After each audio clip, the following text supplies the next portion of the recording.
League champion. Corpus Christi, Texas, and the Harbor Bridge on a beautiful Sunday evening.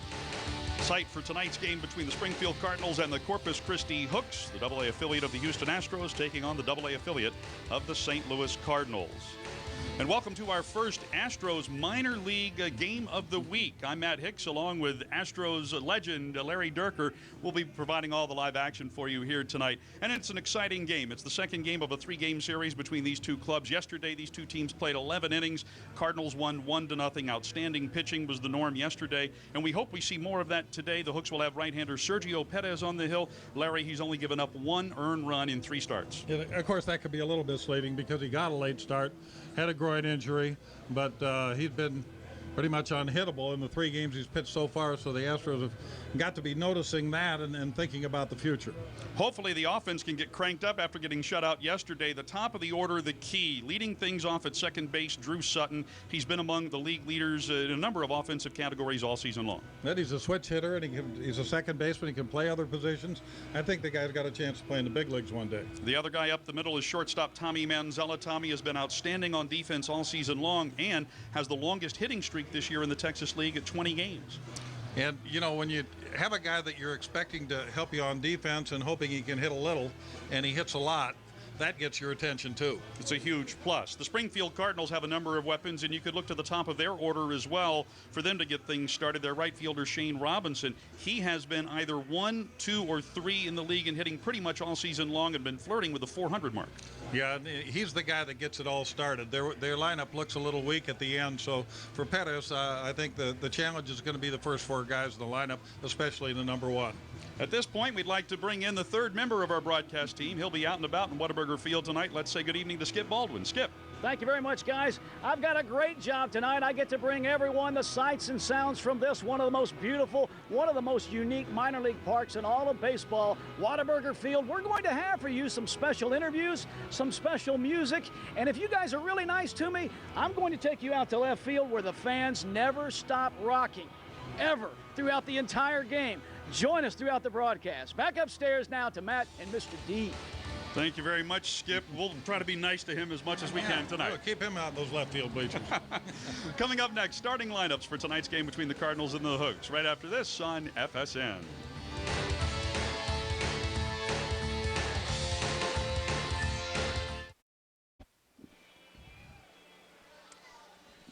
The Houston Astros minor league game of the week is brought to you by Citgo, there at every turn. IBC Bank, we do more. Bud Light, endless refreshment, superior drinkability. And by the Round Rock Convention and Visitors Bureau. Game on. And we are just moments away from the first pitch here in tonight's game between the Hooks and the Springfield Cardinals. We're blessed with great weather today and sunny skies. It's warm, a little bit on the humid side. And Sergio Perez takes his final warm-up tosses. This has been an up and down season as far as the Hooks are concerned. They come in to play here tonight, second place in the Texas League South with a record of 25-23. And right now we're going to get to our starting lineups. Take a look at the Coastal Bend Chevy dealer starting lineups. First for the Springfield Cardinals, as we mentioned, Shane Robinson leading it off, and some pretty good bats there at the top of the order. So we got John Jay, Alan Craig, Stephen Hill. They're all swinging the bat pretty well. The 4 guys at the bottom aren't doing much, and so if you're a pitcher going into this and have a scouting report, you probably know that. And a reminder that because we are the AA affiliates of the Astros and the Cardinals, this is a National League style game, so no designated hitters in either lineup here today. And you're taking a look there at Sergio Perez making his 4th start of the season. He spent roughly the first month of the season on the disabled list with a groin injury, so he's had just 3 outings so far this year, but he is a stellar 2-1 with a 0.59 ERA, just 2 runs allowed all year and only 1 earned run. At just 23 years old, that's something that gets your attention too, because he was only drafted in 2006, so he's only been in the minor leagues a couple of years, and he's already in AA, so he's doing a pretty good job with his career so far. Perez to take on Robinson, Jay, and Craig here in the top half of the first inning. Perez features fastball, a slider, and a change. Really good two-seam fastball, and we're underway with a pitch right down the middle for strike one.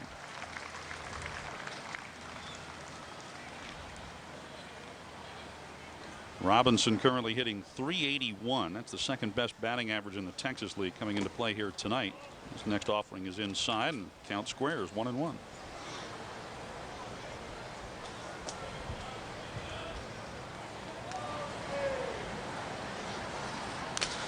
And the 1-1, a comebacker glove by Perez. Make the short toss over to Cosby at first. One batter, one out. A lot of times, Matt, when a guy throws that two-seam sinking fastball, he throws across his body a little bit, and most of those guys, like Greg Maddux, will finish square to the hitter, which means they're in position to field, and that's a good thing if you're a single ball pitcher. Let's take a look at the defense here for the Hooks, brought to you by the Coastal Bend Chevy dealers. Perez on the hill with Santangelo behind the plate.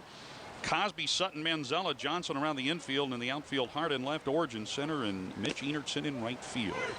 And the first offering to the left-handed hitting Jay hits the outside corner for strike one. Jay, the only RBI in last night's series opener. He came in a defensive switch late in the ball game and delivered a 2-out RBI single to right field in the top of the 11th to give the Cardinals a 1-0 victory.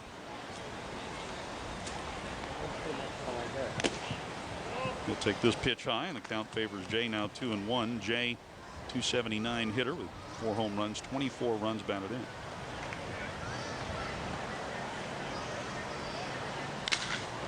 He'll lift this 2-1 pitch out into left field, and Hart going back on it onto the track. He makes a leaping attempt. He can't get it. Right off the edge of his glove, and then off the track. He'll pick it up, fire it in toward third, and John Jay on board here with an opposite field extra base hit. The wind is really a factor here almost every single game. The prevailing wind that blows across the field from right to left, and here you see that ball just kind of carry. Well, yeah, Hart over just drifted back for it. He thought it was going to be an easy play. He could have been back there if he'd known it was going to carry that far. So Jay on board with the double, 1 out. Here's Alan Craig. Craig getting the start at third. He's the regular third baseman for Springfield, but last night got a start out and left. One thing you'll notice, not just about this Springfield ball club, but about a lot of ball clubs at the AA level, guys are sort of interchangeable as far as defense is concerned. First pitch to Craig is in for a strike, and Larry, a lot of these guys realize that the more valuable they are and more versatile they are defensively, the better their chances are of making it to the big leagues. And that's what's on every single one of their minds.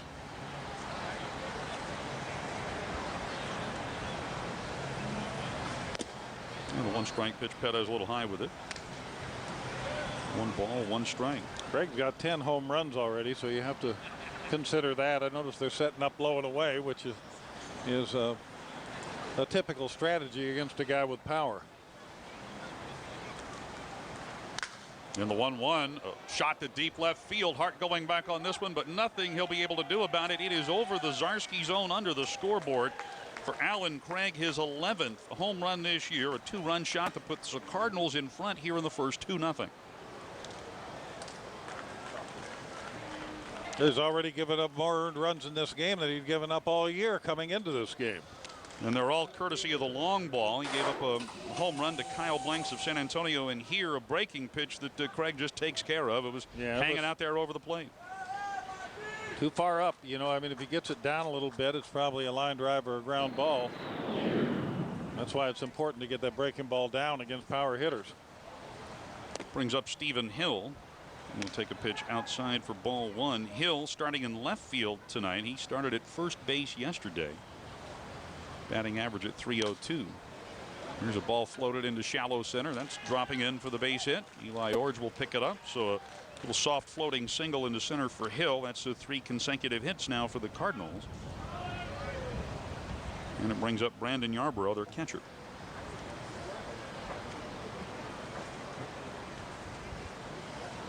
Well, at times that's the guy you want to see coming up when you need a double play. Yarbrough did not play yesterday. He and Matt Pagnazzi split time behind the plate. Pagnazzi was behind the plate yesterday for the Cardinals. Yarbrough, left-handed hitter, will stand in here, and Lou Santangelo, Corpus Christi's catcher, out to have a quick word there with Perez. And when your pitcher's a little rattled like this, you want to settle him down. First pitch fouled away here by Yarbrough.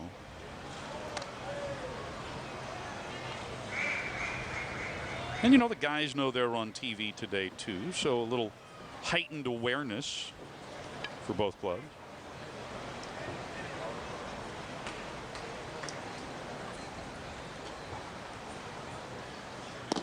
And the 0-1. I would imagine that Low. most of these guys have been on TV before. So much of college baseball is televised now, and so many players are taken out of the college ranks these days compared to the days when I started out, when most players were drafted out of high school. The 1-1 line foul, left side, up into the seats. So 1-2 now. The count to Yarbrough.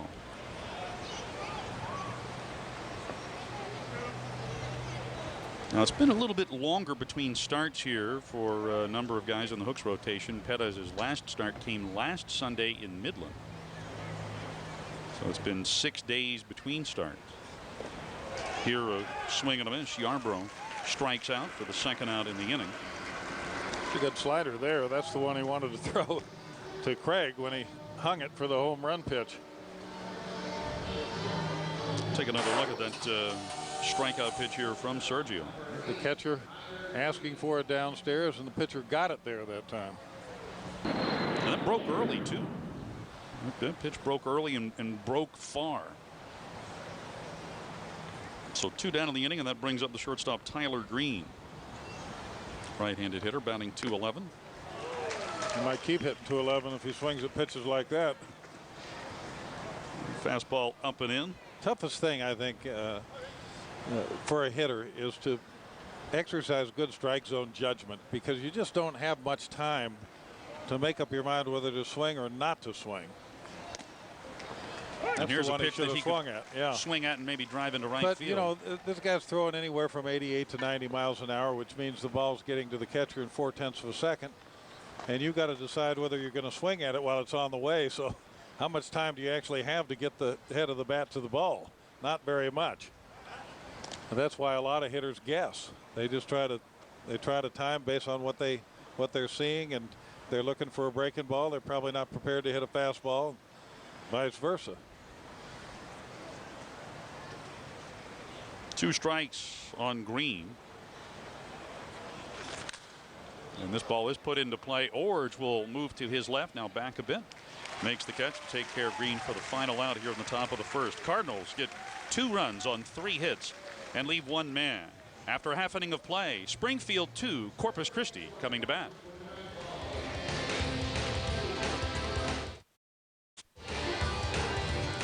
The Astros minor league game of the week is brought to you by the Coastal Bend Chevy Dealers, Texas, and American Revolution. Corpus Christi Convention and Visitors Bureau, the National Beach of Texas. And by the Corpus Christi Regional Economic Development Corporation.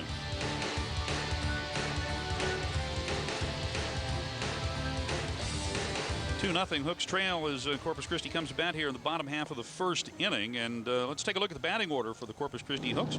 Brought to you by your Coastal Bend Chevy Dealers.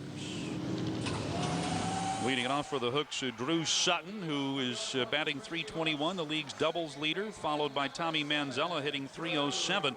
Lots of young prospects in this lineup, including Chris Johnson, Billy Hart, Eli Orge, Mitch Enertson, Lou Santangelo. This is a young lineup that is being run out there today. It's a young theme, period, in Corpus Christi this year. A lot of the guys I saw here last year have moved on to Round Rock, and you look up and down the roster, and you don't see too many guys that are more than 23 or 4 years old. Drew Sutton, a switch hitter, so he stands in here on the left side. Clayton Mortenson's 1-0 pitch. Swing and a miss there. 1 ball, 1 strike. Mortenson making his 10th start of the year for Springfield. It comes out of Gonzaga University. And this year 2-3 with a 4.82 ERA. Yeah, he was drafted last June.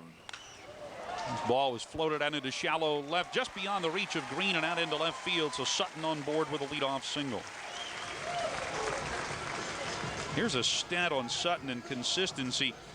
Only 5 times this year has Sutton failed to get either a hit or a base on balls. I mean, he's getting on base at the top of the order with Only 5 regularity. games. Only 5 games, right? Only 5 games has he failed to get on with either a hit or a walk. That's pretty important because as you move your way up the ladder, you face pitches with better and better control. And unless you have that strike zone judgment, you're going to be getting yourself out on pitches that aren't in the strike zone. So if you do have a good eye and you are a selective hitter, you've got a lot better chance as you face better pitching. Tommy Manzella stands in. We'll get out of the way of this pitch that rides inside for ball one. This guy is really a ground ball pitcher. You talked about Perez and his sinker. This guy's getting 2.4 ground balls for every fly ball out, and that's an extreme number. That's his defense work behind him. This next offering hit on the ground to short. Green up with it, a flip to Roulette for one, on to first, a 6-4-3 double play, and case in point right there. Against pitchers like that, and especially if they're not quick to the plate, you do running.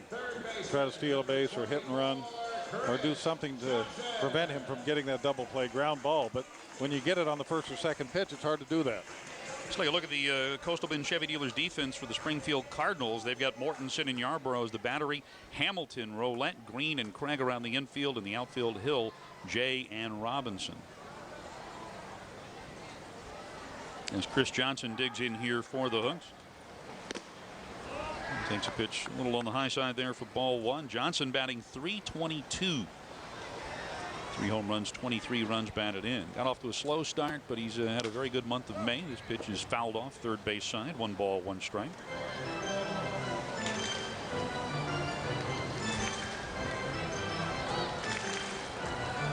Johnson, his first year at the AA level. And Chris with hits in 10 of his last 12 games. Next offering from Mortensen, a little bit outside and low to make it 2 balls and 1 strike. He looks like an old-time ball player, doesn't he? Well, the way the Cardinals Long wear their lean, uniforms, the way the baggy Cardinals, pants. yeah, the way they wear their uniforms with the baggy pants and whatnot. They have that gas house gang look about them.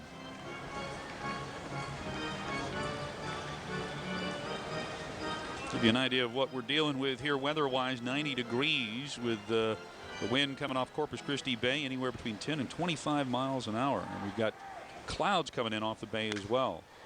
Next pitch is popped up. This went out into left center field. Jay and Hill converging, and it's the center fielder Jay who will take charge and make the catch to retire Johnson for the final out here in the bottom of the first. No runs, a hit, nobody left. At the end of 1, Cardinals lead the Hooks 2-0.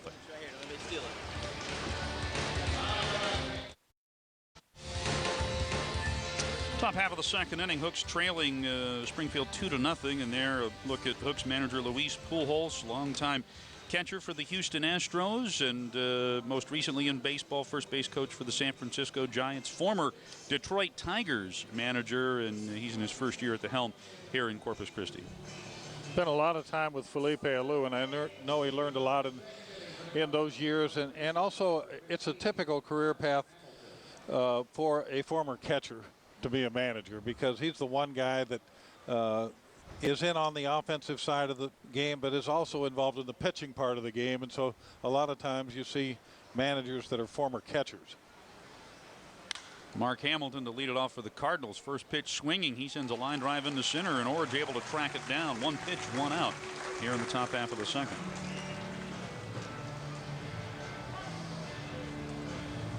Yet Perez doesn't seem to have that sinker sinking yet.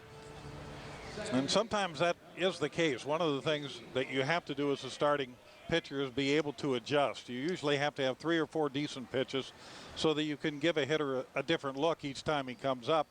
And sometimes you start out the game and you don't have command of all those pitches, so you have to try to figure out a way to work them all in as the game goes along. Casey Roulette digs in here, takes a pitch outside for ball 1. I've talked to a number of sinker ball pitchers who say that they find that their sinker is more effective the more tired their arm gets. You know, that's been the case for a long time. I remember all the way back to the '68 World Series when they had Mickey Lolich pitching for the Tigers on the 3rd day. And he said, well, I may not throw hard, but I bet you my sinker will be sinking.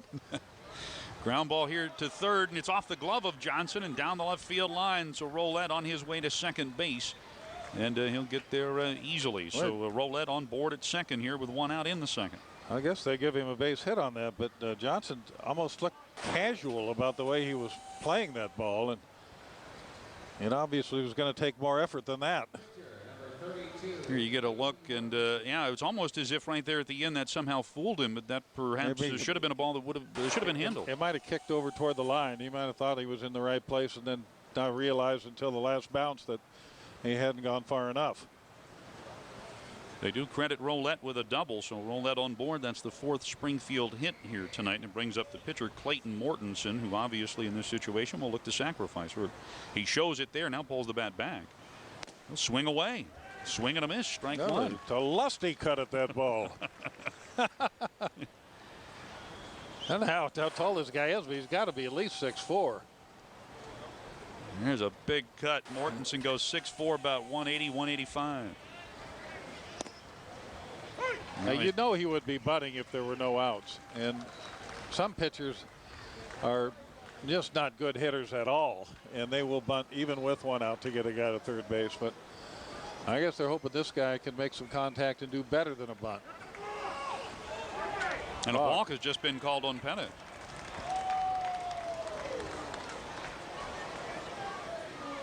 Home plate umpire called it.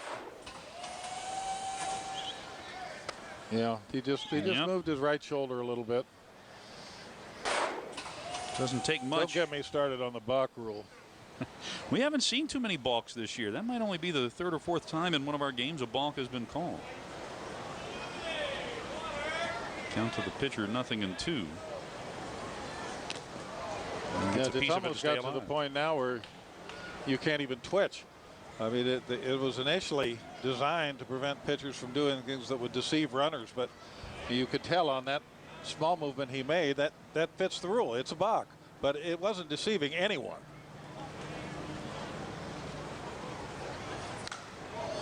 Line drive to right field, a base hit for Mortensen. That'll get Roulette in. RBI single for Clayton Mortensen makes it 3-0 now in favor of the Cardinals. Right fielder, number 4. And he didn't try to do too much with that. Just put the bat on the ball and shot it out into right. It is interesting, Matt, because you notice that first swing, he was swinging for the fences. And then after he got to the runner on third base, he shortened up and just tried to punch the ball and get it in play. The infield was up. So, you know, he was definitely had a strategy in his mind, and he executed it well. And so here in the second, already back to the top of the order, and Shane Robinson, who hit one right back to Penez his first time up.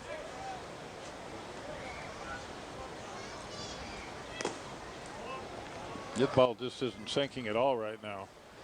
And he's not really throwing hard enough to throw the ball by hitters upstairs. You usually, you know, unless you've got great deception, you usually got to be low to mid 90s to throw it by somebody upstairs, and he's not throwing that hard. Count squares to a ball and a strike here on Robinson. 3 runs on 5 hits already for the Cardinals. This is a Cardinal team that had really been struggling here in the first half. In fact, just within the past week, they snapped a 10-game losing streak, but they're playing well here on this swing through South Texas as Robinson puts this one in play out in the left center. Ord take command and make the catch to retire Robinson. For the second got away with a hanging breaking ball that time, but he hung the breaking ball to the right hitter that time. To the guy who's 5'8". And that will bring up John Jay here on this road trip for Springfield. They took 2 out of 3 in San Antonio and then 1 here last night, the 1-0 game in 11 innings. So they've won 3 out of 4 on this road trip, perking up a little bit here. Might be too late for their chances in the first half, but they are playing better ball here on this trip. Here's Jay, who got that opposite field double to left his first time up. Pettis missing with the first pitch. One thing they preach throughout the Astros system to the pitchers is to get that first pitch strike, and in doing so you really put the hitter on the defensive. There's a ball that's looped over Manzella into left center. Another base hit. Mortensen, the pitcher, on his way to third, and he'll get there ahead of the throw. So a single to left center for Jay, his second hit of the evening, puts runners on the corners for Alan Craig.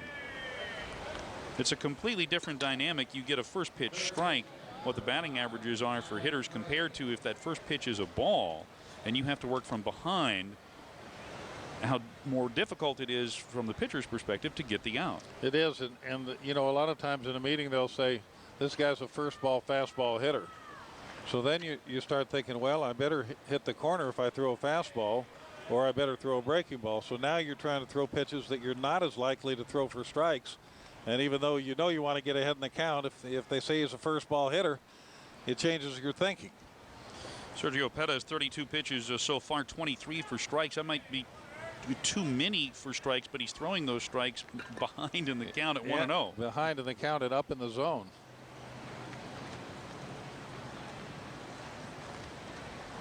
So here's Craig, who hit that home run out into left field his first time up.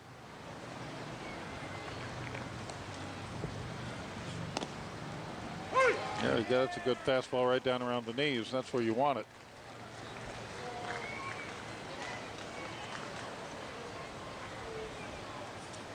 Craig's home run on the first, his 11th home run this year. He now has 38 runs batted in.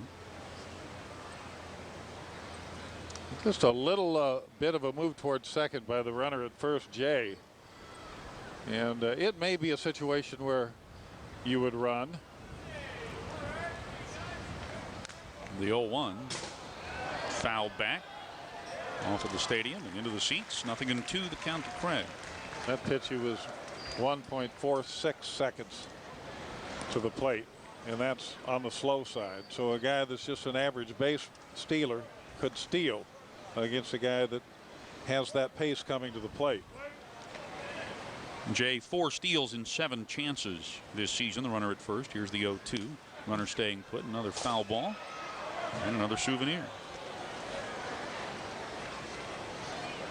But from a pitcher standpoint, you might say, I'm going to concentrate on the hitter. If he steals, he steals. So you've got 2 outs in the inning. You've got a dangerous hitter here.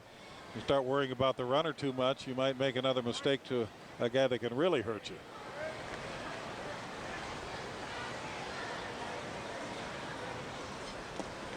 Slider almost gets away. Good job by Santangelo to keep it from getting behind him and keeping Mortensen, the runner, at third. Well, you've got a different kind of game than you had last night, don't you? Every night it's a different kind of game. 2 nights ago, as we wrapped up a series against Arkansas, it was a 7-6 final in 12 innings. And then yesterday, the first 1-0 ball game the Hooks have played this season.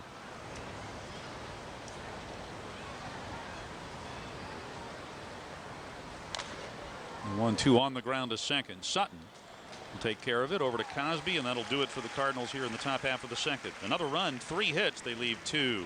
We played 1.5 at Whataburger Field. Cardinals lead the Hooks 3-0.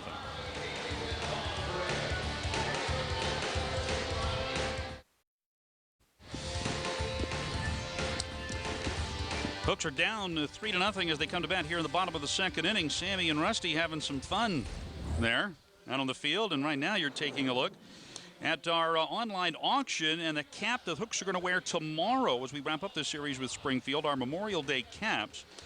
Tomorrow's game here at 1:05 to close out the series. Players will, after wearing these caps tomorrow, autograph them, and then they're available here in our online auction.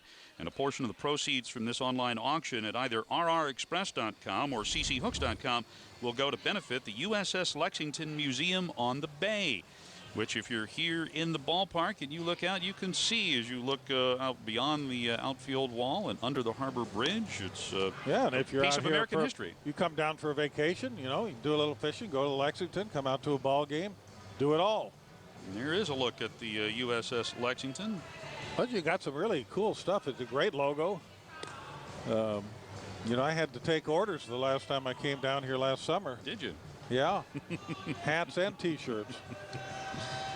It's a neat time. I've taken my son out there a few times, and we'll spend 4 or 5 hours out there on the Lexington and still want to do more. And Rob Cosby to get things started here for the Hooks in the bottom half of the second inning. The Cosby sort of breaks the mold here of the young player in the Hooks lineup today. Cosby had spent his entire time in minor league baseball in the Toronto Blue Jays system until this season, and is picked up by the Astros as a free agent. So Cosby has done pretty well. 5 home runs and 24 RBIs this season for the Hooks. And the count after this foul ball now at 1 ball and 1 strike.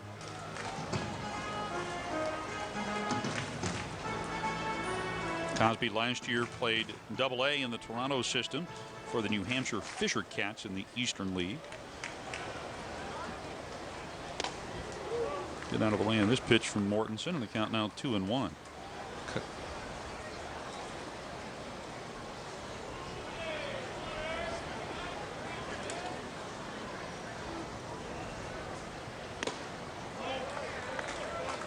Cosby takes this one high. He's up on the count here 3-1.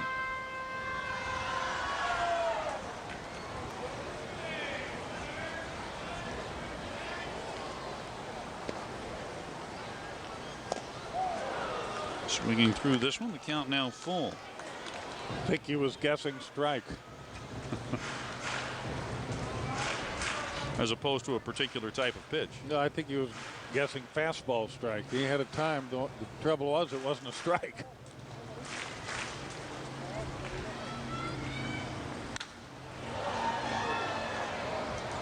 The 3-2 foul down the left field line.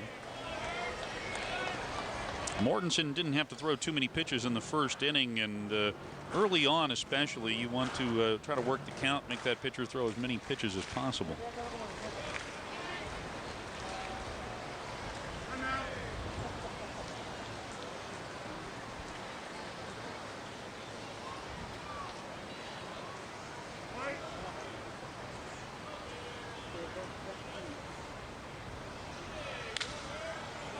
Cosby pops this one up. Maybe a chance here for Craig in foul territory by the Hooks dugout. The ball back behind the dugout. Cosby still has life.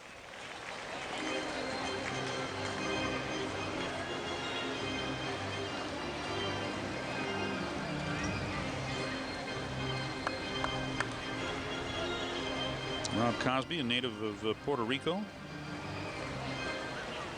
Fluent in both English and Spanish.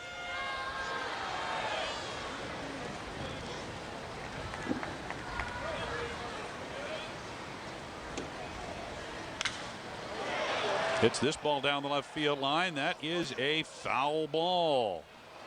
Gave it a ride. It's 325 down the left field line. The majority of home runs hit here at Whataburger Field are hit to left, and many of them right down that line.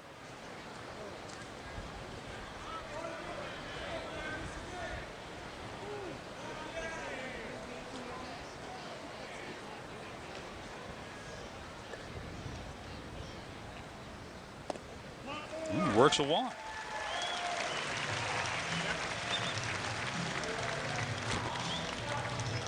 First walk issued by Mortensen brings up Billy Hart. This guy's been having a pretty good year with the bat. Billy Hart coming up here batting .309. Hart saw his 13-game hitting streak get snapped yesterday as he and many others went 0 for 3 or 0 for 4 in last night's game. But Hart probably in his best stretch of offensive baseball here over the last couple of weeks. 4 home runs to go along with 24 RBIs.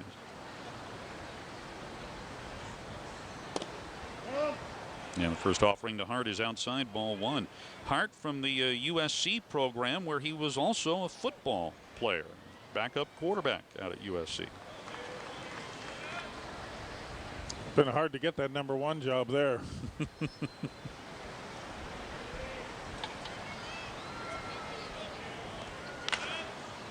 Next pitch, rip foul, third base side. 1 ball, 1 strike to count here to Hart. These guys may have faced each other in college. Gonzaga, I think, is in Washington. It's in the West Coast Conference. Possible non-conference matchup.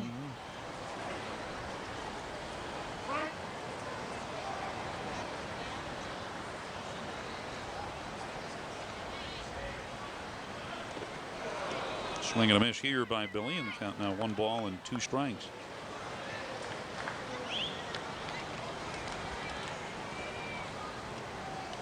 Hart started off a lot of his hits back in the first few weeks of the season were primarily singles, but he's really added in some power numbers here over the last 3 to 4 weeks especially. Hart with 14 doubles and 4 home runs.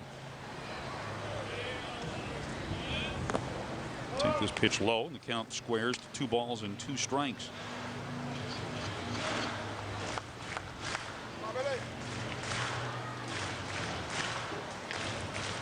Hart's just concluded 13-game hitting streak, the second longest hitting streak for any member of the ball club this season, next to Tommy Manzella's 20-game hitting streak. Cosby, not a real threat to run over at first, has not stolen a base this year.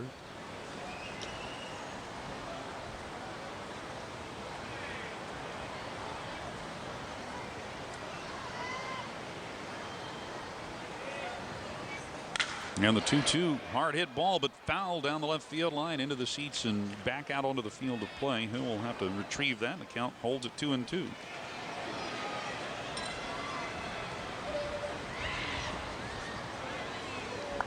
Mortensen's thrown 14 pitches already here in the second. He needed only 10 to get 3 outs in the first. So the Hooks are making him work here early in the bottom of the second inning, trailing by 3.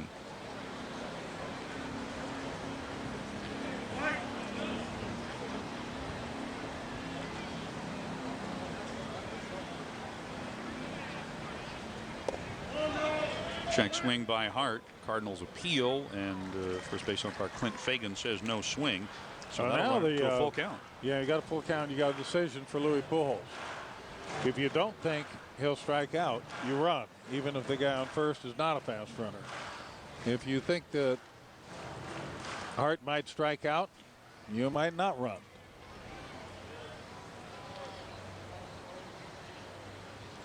Cosby a short lead at first as Mortensen contemplates this 3-2. Turn and fire it over to first, and Cosby dives back. But he was definitely running.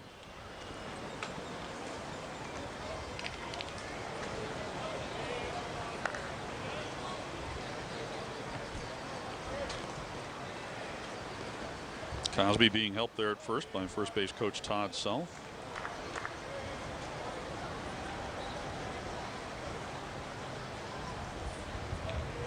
Another throw that way. This time he's close enough that he can get back in standing up.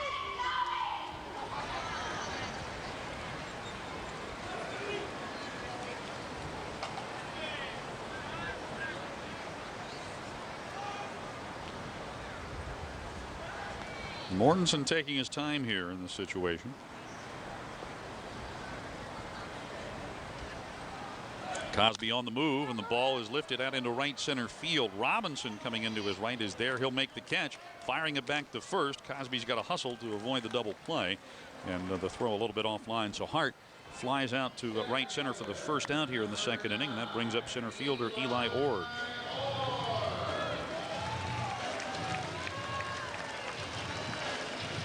Well, it took a while there, but the Cardinals accomplished what they wanted to accomplish. Now Orge comes to bat for the first time tonight.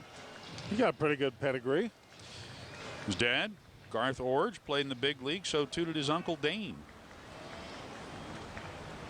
And to add to that, he's got a younger brother, Cale, who plays minor league ball in the Detroit Tigers farm system.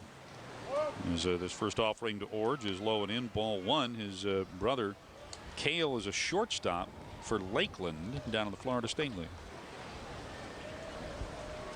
This guy was a #1 pick, so they are certainly hoping that he will step it up. He's doing okay, but I'm sure they'd like to see him doing a little bit better. 1-0 pitch low, 2 balls and no strikes. Orge played his college ball at the University of Tennessee, and his season last year was cut short by injury on a dive back into a base. He only played, I believe, 44 games at Salem last year in the Carolina League. And for 44 games, put up some pretty good numbers, including the fact that he stole 14 bases in just 44 games. Take the 2-0 pitch for a strike, 2-1 this year. Orge with 7 steals, tied for the team lead in stolen bases.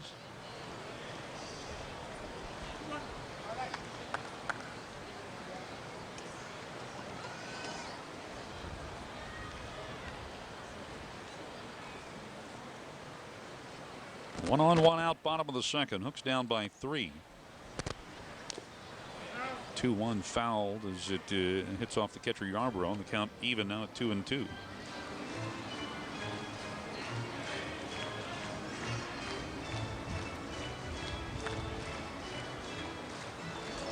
Eli's season has been a lot like the Hooks season. You'll have him go along and 1 for 4 one night, 0 for 3 the next night, and then 4 for 4 the next night. It's been one of those years.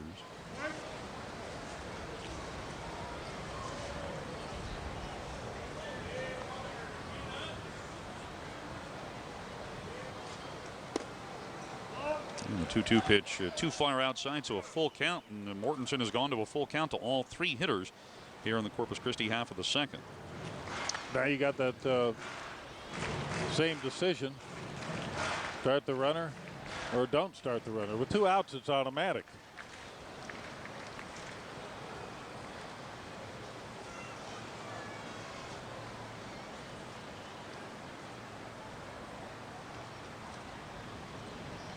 Cosby on the move, and Orge will foul this one off. As he fouls it off his foot, he'll hop around. Got to walk out that sting before hopping back in there. I've been getting Mortensen in anywhere from 1.25 to 1.35 seconds to the plate, so he's the kind of guy that you probably don't run on a straight steal unless you're really one of the premier base stealers. And that's a great thing for a young pitcher, because sometimes it's hard to teach a guy to be quick to the plate. They feel like they lose control, or they lose velocity, and a lot of guys are very resistant to trying to rush. But if it's natural and you can get it there quickly, it's a big advantage, especially for a sinker ball pitcher who's looking for those ground ball double plays. And Mortensen got one of those in the first. All right, Orge walking off the pain of that foul ball, back in there, waiting on another 3-2. Not running. Hit to the shortstop. Green again to Roulette, on to first. Second, 6-4-3 double play of the evening for the Cardinals. We've played 2 at Whataburger Field. Visitors continuing to lead Corpus Christi 3-0.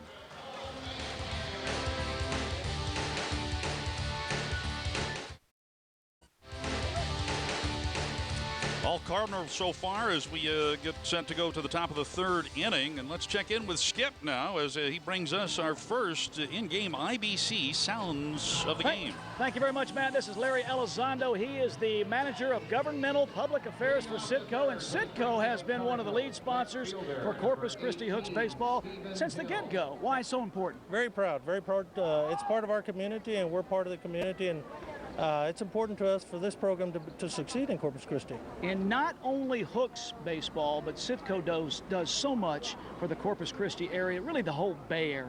We do our part. All of our employees are very community oriented. They do what they can.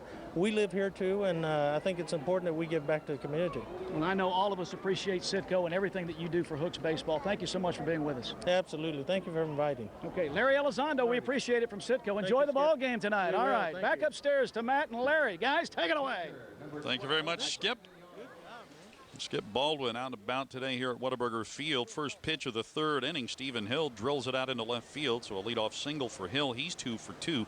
7 hits now for the Cardinals in 2 innings plus a batter, and that brings up Brandon Yarbrough, the left-handed hitting catcher. He struck out his first time up.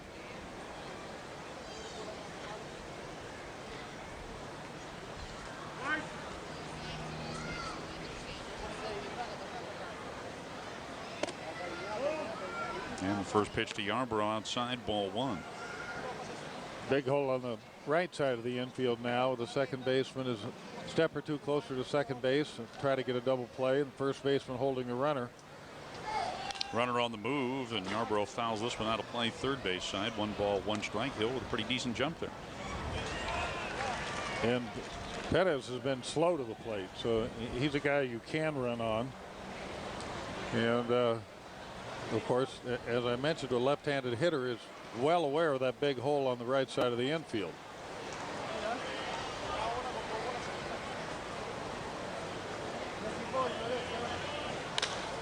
And he'll pull it that way. Sutton to his left. His only play here is to first, so they get Yarbrough as a Hill advances into scoring position.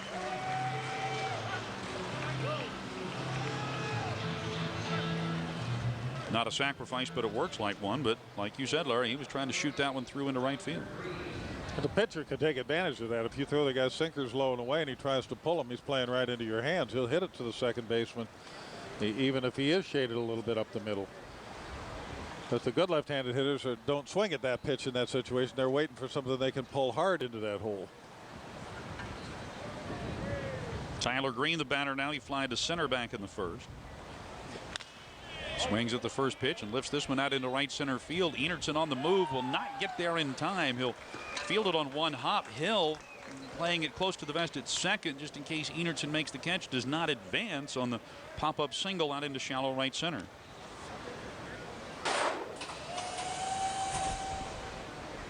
He just fought that one off. He didn't hit it well. They've had a couple of cheap hits in this game so far, but still it was a pitch that was up. And I keep saying, if you're a sinker ball pitcher, you want to be mostly down around the knees and every once in a while up. And when you come up, you want to stay in, as he did there. He jammed him, but he got a hit anyway. Brings up Mark Hamilton. Hamilton lined out the center in the second. And another pitch that's up for ball one.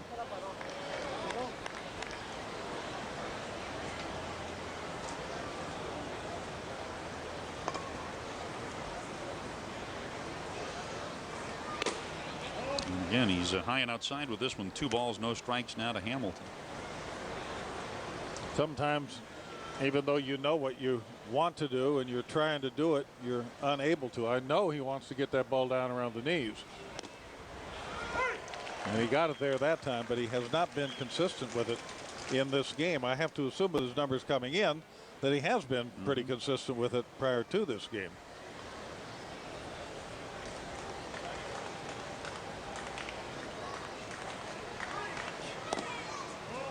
Next offering is a low and inside. 3-1 the count. Last Sunday at Midland, Perez 6 shutout innings in which he allowed just 2 hits and was in command throughout, a game that the Hooks won handily 10-1.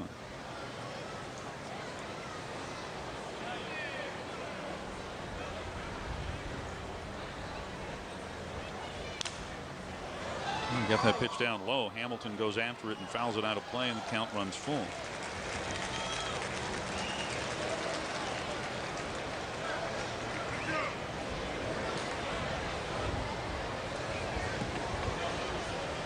But for Perez, the pitch count getting up there. We had him at 37 pitches after 2 innings.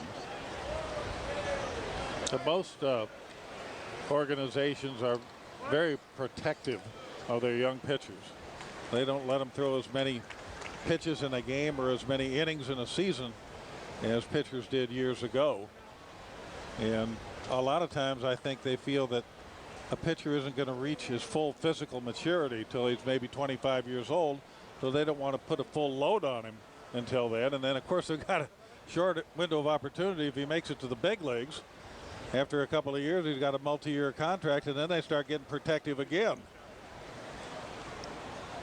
And Perez, his start last Sunday against Midland, I believe it was 84 pitches over 6 innings. And he's probably going to max out here tonight right at around 90 pitches.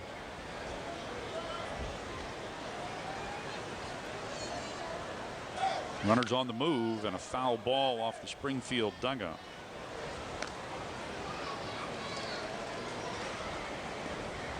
He's going for that strikeout throwout double play. Coming with the breaking pitch in that count.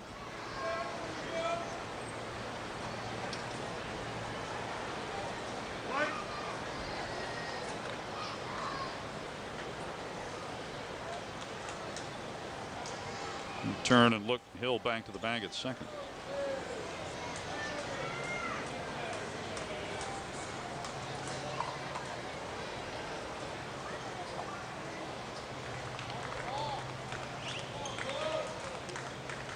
Perez to try again here at 3-2. And does he go? Apparently he does. The pitch was inside, but Hooks get the strikeout on appeal, so 2 down in the inning. And that will bring up Casey Roulette. Oh, did he? The home plate umpire has the prerogative to call it if he thinks he sees it. Now, he calls that. Yeah, he sure did. Generally, on a check swing like that, you would ask for help from the base umpire, but you don't have to. So a swinging strikeout of Hamilton brings up Roulette, fouls one back into the net. It's really kind of a disadvantage to the hitter, because if you think he might have swung and the home plate umpire doesn't call it, you can ask him to ask for help and you might get the strike call. But if the home plate umpire calls it himself, you can't ask for help after that, so it can only work against the hitter.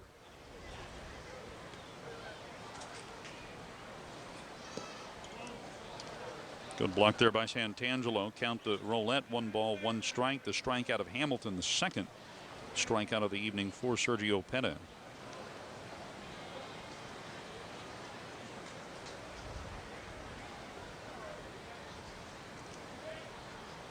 I would say right now his breaking ball is a better pitch for him than his fastball. But he's been throwing mostly fastballs. And this one fouled off over the screen. 1 ball, 2 strikes the count. He's got a lot of action on that slider, but is not necessarily throwing it where he wants to throw it. He doesn't have good command, but he's got good movement. He's not getting good movement or location with his fastball.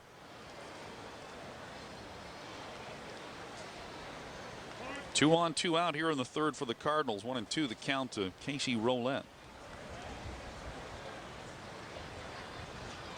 And this one in the dirt and blocked by Santangelo. Runners will stay put. Hill at second, Green at first.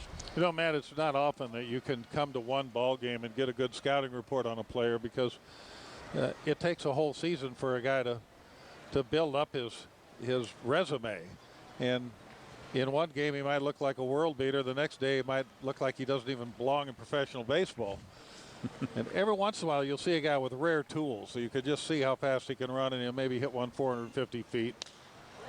This ball is floated into right field. It drops in for the base hit. Enertson up with it, rounding third. Hill. Here comes the throw. It's a little offline. Hill will score. Moving to third on the play is Green. Roulette takes second on the throw home, and the Cardinals tack on another run here, lead 4-0.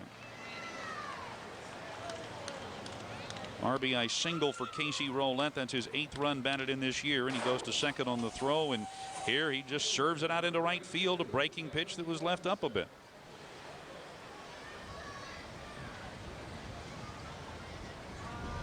Mitch Enertson in right field has a very strong arm, but his throw there had Santangelo coming up the first baseline and into foul ground. And right now, a visit to the hill here by Hooks pitching coach Stan Borowski. But you know, that is something a scout will see. Even though the throw was offline, the arm strength was there. Then you have to watch him a few games to see if he's got any accuracy to go with it. Or maybe if you're a scout and you know somebody that has seen more games, you just ask about that. But you can see the arm strength. Mitch has been not only strong in the outfield this year with his throws, but for the most part accurate there. The throw pulled Santangelo away from the plate, so Lou had no shot at making the play. And this is a rare sight, because Sergio Perez has not had any trouble until tonight. He's given up at least a run every inning. And pitching coach Stan Borowski headed back to the third base dugout. Stan in his 2nd season as the Hooks pitching coach. He's been in the Astros system as a pitching coach now for a long time. I want to say this is his 12th year in the system as a pitching coach. Well, here's Mortensen, and normally you'd say a breather, but Mortensen has an RBI base hit to his credit tonight as he takes this pitch for a strike. A lot of pitchers like to work from a stretch with the men on second, third, or the bases loaded, or even just a man on third. And obviously Perez likes to work from the windup. 2 quick strikes here on Mortensen. And a swing and a miss will end the inning. But not before the Cardinals add another run on 3 hits. They leave 2. 2.5 complete now. Cardinals 4, Hooks nothing.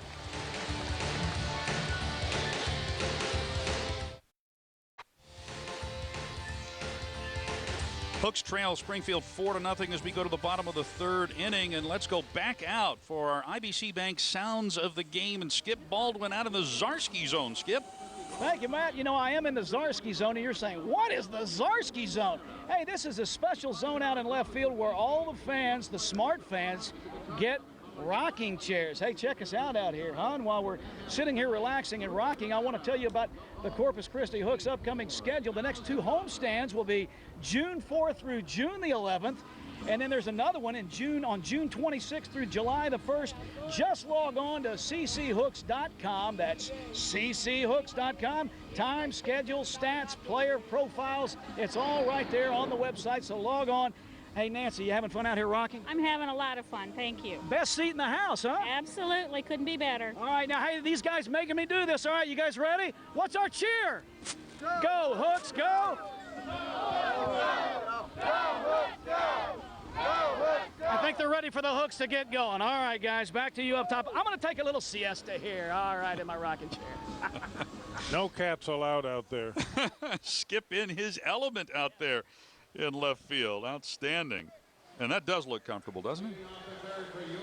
Catching a breeze. Oh, that breeze coming right at him. You know, you're talking about getting on the website and planning a trip, getting tickets and everything, and you can appreciate the atmosphere of minor league baseball to some degree watching the game on television, and you might get excited about the team looking at the website, but nothing is quite like being here. It's a great experience as Mitch Enertson will lead things off in a sort of a half swing roller to short. The Green gobbles up the throw, though, pulls Hamilton off the bag. Hamilton only gets a piece of it with his glove. It goes off the railing in front of the Springfield dugout, and Mitch Enertson is on board here. Green with his 13th error of the year already. So a throwing error charged to the shortstop, Tyler Green. And we'll take another look at it here, as it should have been an easy play. It's about as easy as they come.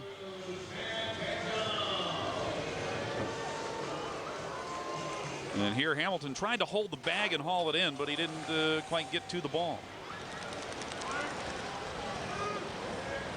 So an error puts Enertson on board to start the third. Here's catcher Lou Santangelo.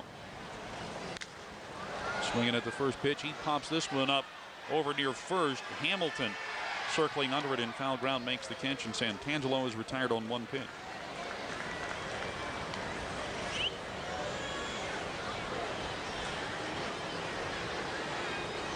And Perez was out there on deck, but now he's headed back.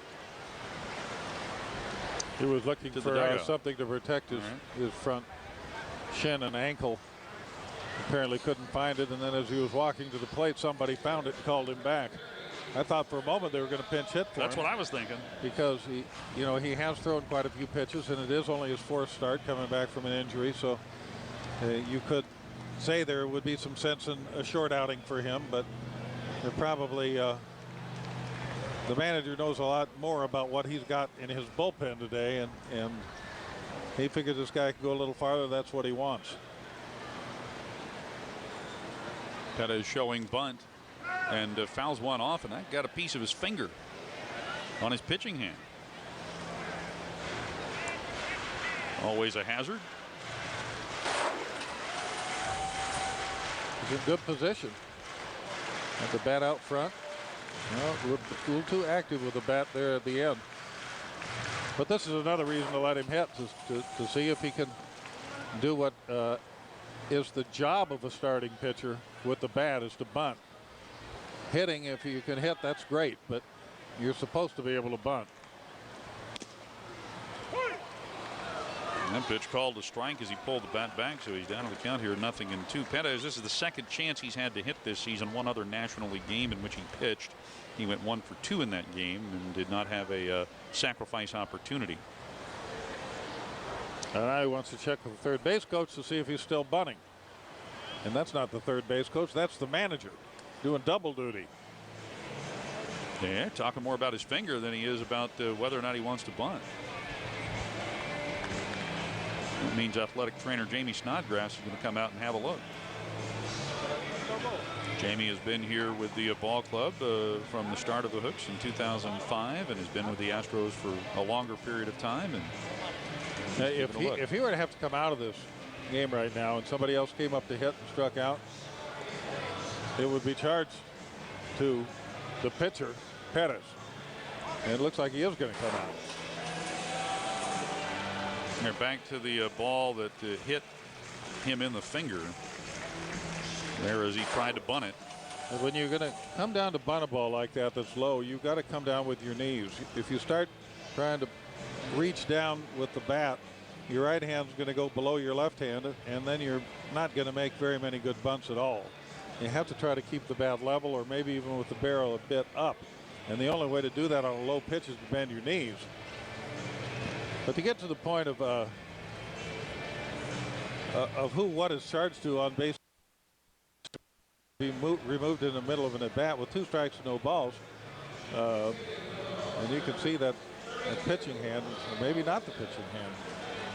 Yeah, it is. That's the right index hand. finger on his pitching hand.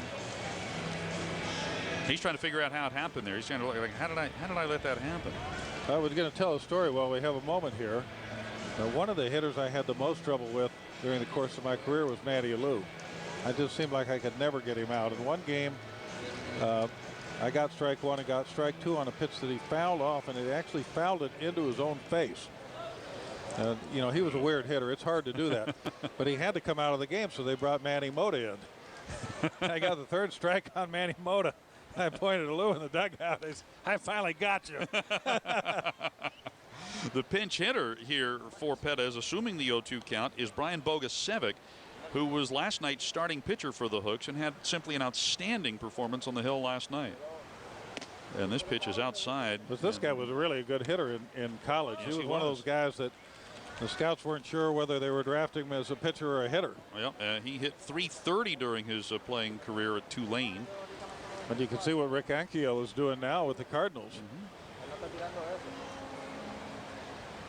And the 1-2, a swing and a miss. Bogusevic strikes out, but again, it's a strikeout to Pettis. 2 down in the inning. And that will bring up Drew Sutton. That is officially the first pinch hitting appearance for Brian Bogusevic this year. And even though he does not have a hit yet, you can tell when he swings the bat that he knows what he's doing. Bogusevic last night 8 shutout innings on the hill. He gave up just 2 singles and did not figure in the decision. Here's Drew Sutton with Enertson at first. 2 men out now here in the bottom of the 3rd. And Mortensen misses with this first offering. 1-0.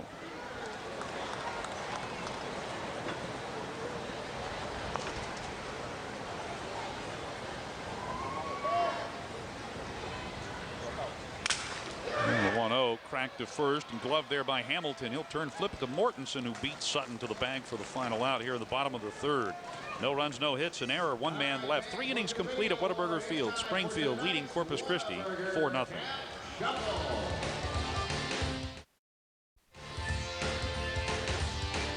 Hooks down 4-0 as we go to the top of the 4th inning. And right now, let's check out our Citgo prospect pipeline.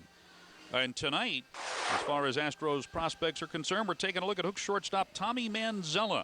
Was picked up by the Astros out of Tulane in the 3rd round of the 2005 draft. And this year he's tied for the team lead in RBIs with 30. His 20-game hitting streak, the longest in the Texas League this season. And defensively, he has been terrific. Just 3 errors all season long. He leads all Texas League shortstops in fielding percentage. But Larry, he's got range. He's got the ability to make good throws. He's got savvy around the bag. The guy knows what he's doing. And he's only been in pro ball a couple of years, so he's probably not getting over anxious about moving up to the big leagues. And it's a good thing because the Astros have got a guy at short that's playing pretty well this year. Guy by the name of Miggy. But Tommy got a little taste of big league action at spring training this year. Got to play in a few big league games down in Kissimmee. That's how it starts. Yeah. Well, you've got a new pitcher here. Jose Oyervida in after Pettis leaves, getting hit in the finger while trying to bunt. Oyervida, who was acquired after the season got underway. He's been a little wild, 13 walks in 23 innings. But he hasn't been hit hard. And he's got a decent ERA, 3.86. Oyervida had been in the San Diego Padres farm system. As this pitch is lifted out into right center. Enertson and Orge converging, and it's Mitch Enertson, the right fielder, who will take the front track and make the catch to retire Robbins.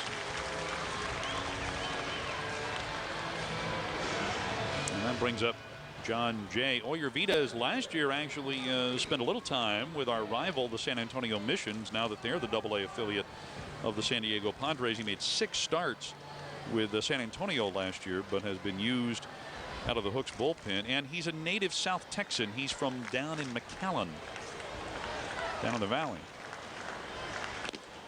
You might be the only guy to be looking forward to a day game.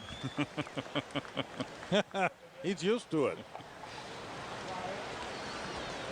Jay having a good night at the plate. 2 for 2, a single and a double. He scored a run. Next offering is inside. 1 ball, 1 strike. The count to Jay.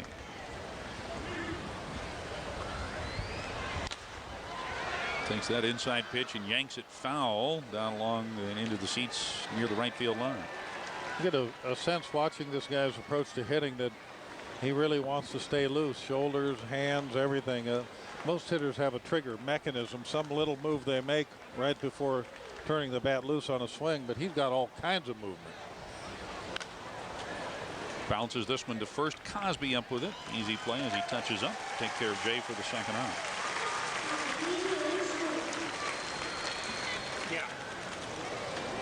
So 2 down, and that brings up Alan Craig. Sergio Pena is the starter, going 3 innings, and that makes it his shortest outing among his 4 starts so far this year. We had him unofficially at 57 pitches in those 3 innings. 9 hits, 4 runs, all 4 earned. He did not issue a walk, and he struck out 3. This looked like one of those games where it just really wasn't his day. His command was not good at all, and just getting started on his season late. It might not be the worst thing in the world for him to have a short outing, but it would certainly be a big setback if he had to miss his next start, because he'd gotten off to a good start with 3 good outings. Now one that's not so good, but a little rest for the arm. If he can come right back on his normal turn, it might work out for the best for him.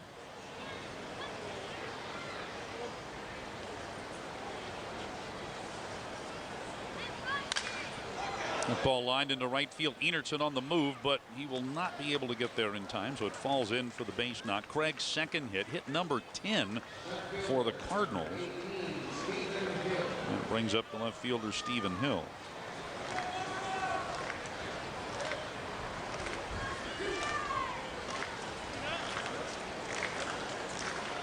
Perez, if he does stay in rotation, will have 5 days between starts. The Hooks play here tomorrow, a 1:05 start against Springfield, then are off Tuesday before heading to North Little Rock, Arkansas. Here's a pitch that's popped up foul and out of play on the first base side. Strike 1 to Hill. You guys got some nice, long, relaxing trips. Well, we've got a nice, long, relaxing one coming up. It's the longest trip of the year. We go to North Little Rock. We'll leave on the off day Tuesday, and it's about 12, 13 hours in the bus to North Little Rock. But you take your private jet, don't you?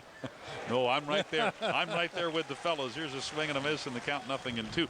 Then we'll play 3 against the Arkansas Travelers, and then go to Springfield for 3, and then come back, and we've got an off day after that Springfield series before we crank up another homestand here at Whataburger Field. Breaking pitch here gets him. Hill swings and misses to conclude the 4th inning. Nice job by Oyervides. The Cardinals get a hit and leave a man.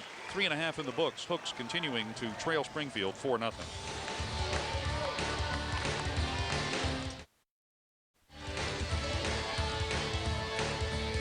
Score remains 4-0 Springfield as we go to the bottom half of the 4th inning, and time once again for our Ryan Sanders Baseball online auction. And there you see Wandy Rodriguez, who pitched here last Thursday for the Hooks in a rehab start, and he did very well against the Arkansas Travelers. 6 innings of work, gave up just 1 run on 4 hits, issued a walk, didn't strike out anybody, threw 78 pitches and 53 for strikes. He pitched to contact, worked well. All of his pitches were great, and there's the jersey that he wore that he autographed. And so the jersey and the cap worn by Wandy Rodriguez in that appearance last Thursday, available here in our online auction. To participate, go to rrexpress.com and or cchooks.com and get you a piece of Hooks history there. Wandy looked really good Thursday. And he looked pretty good in his starts earlier in the year, and he actually pitched a little bit better in the second half on the road last year. He's one of the guys that the Astros are hoping will make a career move this year and go from being a number 3, 4, 5 starter to a guy that's maybe a little more highly rated. And he has the potential to do that. Got a really good curveball. Yeah, it was snapping here on Thursday. And, you know, when he gets command of that and keeps the fastball out of the hitting zone, he's really tough to hit at any level. Tommy Manzano leading it off for the Hooks here in the 4th inning, and the count to him 2-1. Tommy hit into a double play his first time up. We'll take a look here at Clayton Mortensen, who's thrown 45 pitches so far, 25 for strikes. Ball lined into right field, and it sits in front of Shane Robinson. So Manzana on board with a leadoff single, just the 2nd hit for Corpus Christi here tonight. It's funny that he hasn't given up much, Matt, but he's given up a leadoff single in the 1st, a leadoff walk in the 2nd, an error to the leadoff man in the 3rd, and now a hit to the leadoff man in the 4th. So he's had the leadoff runner on in every inning. But he's managed to deal with it, and in fact that leadoff man on in every inning has not yet reached second base. As I mentioned earlier, he's pretty quick to the plate. Manzalo's 4 steals, 4 caught, so he's probably not a likely guy to be stealing a base here. Johnson with a swing and a foul ball for strike 1. Chris Johnson flied to center his first time up. One thing you do when you're managing against a pitcher that throws a lot of ground balls and a lot of strikes is hit and run. It's really the kind of pitcher that the hit and run play is made for in the modern game. In the old dead ball game, it was used in any situation, but in today's game of mostly extra base hit strategy, you don't see it as much. Now Mortensen has Johnson down on the count here, 2 strikes. Well, now you get concerned about running because they might pitch out. I don't think they will, because they don't regard Manzella as a base stealer, and their pitcher is quick to the plate anyway. Time called as Mortensen delivers that pitch. Dixon Sturman, the plate umpire, calling time right there at the last possible instant. One of the strategies to freeze a runner is just to hold the ball for a few seconds before delivering a pitch. And that usually makes the hitter uncomfortable. If you hold it too long, the hitter calls timeout and steps out, which is what happened there. But it does freeze the runner. And a swing and a miss by Johnson, and so Mortensen dispatches Johnson on 3 pitches. First out here in the bottom of the 4th brings up Rob Cosby. Second strikeout tonight for Mortensen.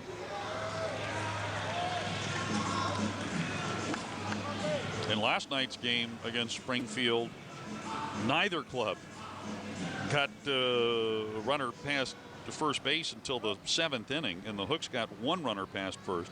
The only runner that Springfield got past first last night was in the 11th inning, and that guy is the guy that scored the game's only run.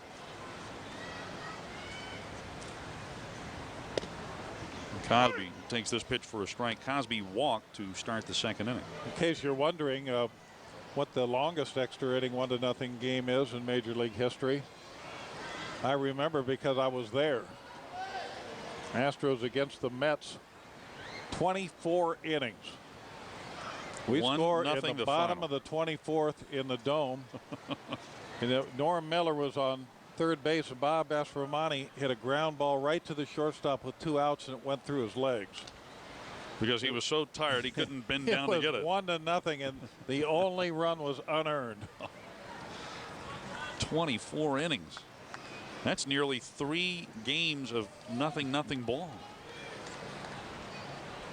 I can't tell you how many strikeouts there were in that game. There's a chopper up the middle, fielded by Brolette. Right on the bag, he'll throw to first. That's a double play. The 3rd double play turned by the Cardinals here in 4 innings. We'll head to the 5th inning. It remains Springfield 4, Corpus Christi nothing.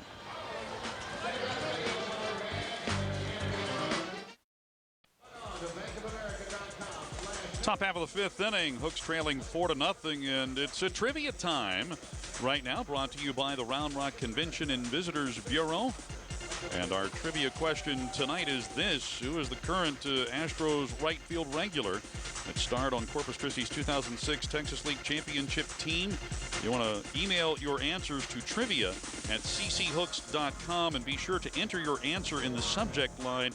Include your full name and where you are living Give us your name, where you're from, and you might be the winner of a Hooks prize pack. If you're living in Texas, you should know the answer to that question. You should. The Hooks prize pack consisting of an autographed ball, a cap, a T-shirt, and we'll announce the winner and give you the answer in the bottom of the 5th. Here's Brandon Yarbrough swinging at the first pitch, putting a ground ball to second. Sutton up with it, waits for Cosby to get set. And we've got one out on one pitch here in the top of the 5th. Yarbrough now 0 for 3, and that will bring up the shortstop Tyler Green.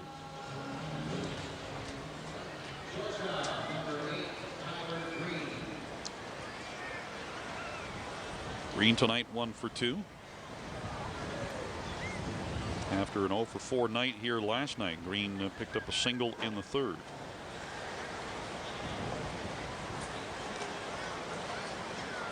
And the first pitch gets past Santangelo, ball 1.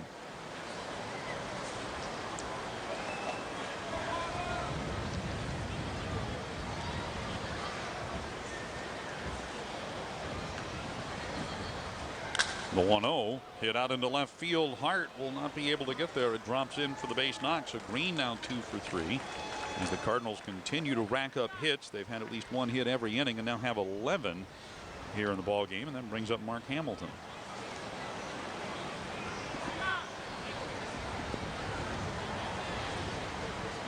First baseman, number 15, Mark Hamilton.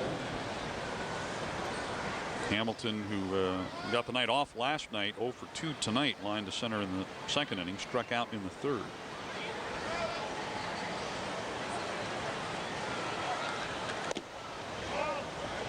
Vita's pitch coming in outside, ball 1.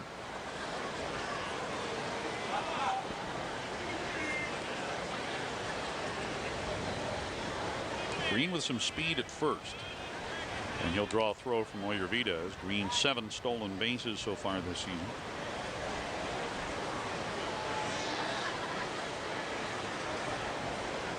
Cosby and Oyervides sharing a word there.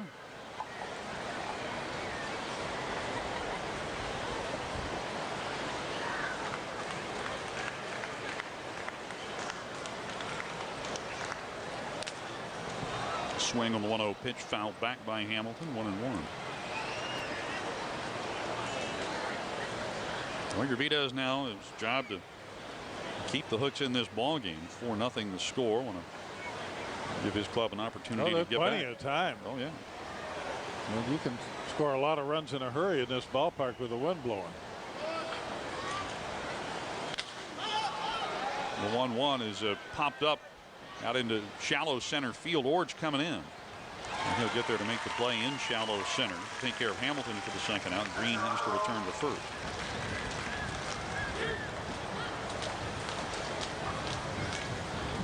So 2 down, and that brings up Casey Roulette. The wind has been consistent tonight, coming in off Corpus Christi Bay, blowing across the field from right to left as it usually does. Right around 10-15 miles an hour. Gusting higher than that at times. What a beautiful ballpark too. I think back to some of the minor league ballparks in my day. The guys, they wouldn't believe it what these parks are like here in Round Rock. The Texas League features a number of terrific places to play now as Roulette takes this pitch for a strike, 1-1. Here, when you look in that view, you see the Harbor Bridge, and beyond that is Corpus Christi Bay, and just beyond the wall and left and the scoreboard, you've got the ship channel, which goes inland about 9.5 miles. Runner goes here. The pitch is a strike. The throw to second, not in time. Sutton thought he had it.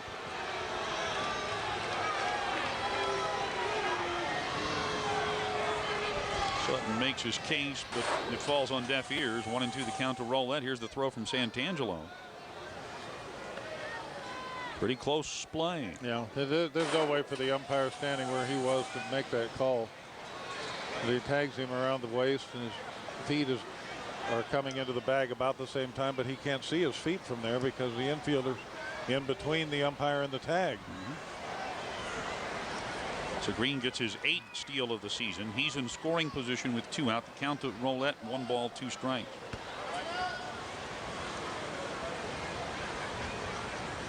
And the 1-2 blocked by Santangelo as Green stays put at second. 2 balls, 2 strikes. Lou has really done a terrific job this season blocking pitches in the dirt. Yeah, he's blocked a couple today that were challenging. Calls a good game. He's a pretty good arm. This one's also down there. Lou smothers this one. 3 balls, 2 strikes now to Roulette. He's got the base open and the pitcher up next, so even though Roulette's only hitting .222 coming into this game, he's got a couple hits in this game and the pitcher's on deck. You don't want to give in here. And that pitch high, and he doesn't go after it. Ball 4. The runner's now at first and second with 2 men out. Mortensen coming up, and Mortensen, though he is the pitcher, did single to right to drive in a run back in the 2nd inning. Cardinals got 2 in the 1st, 1 in the 2nd, and 1 in the 3rd. Oyervides kept them off the board in the 4th, and is trying to do the same here in the 5th.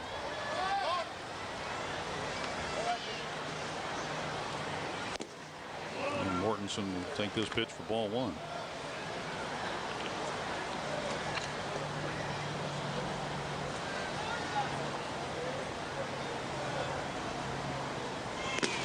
Swing on a Minnesota pitch that was on the high side there. 1 ball, 1 strike.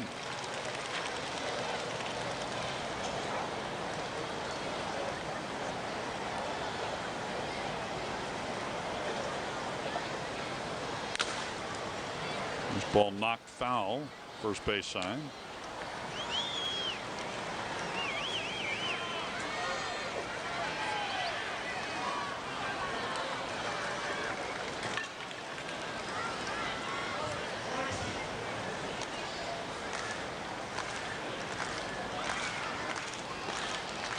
Now the 1-2. A little bit outside and low. 2 balls, 2 strikes.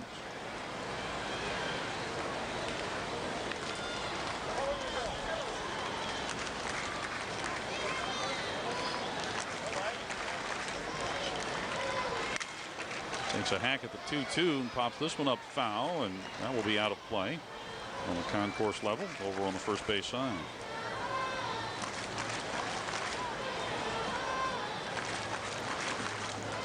Mortensen fighting here with 2 on, 2 out in the top of the 5th, trying to pad his lead.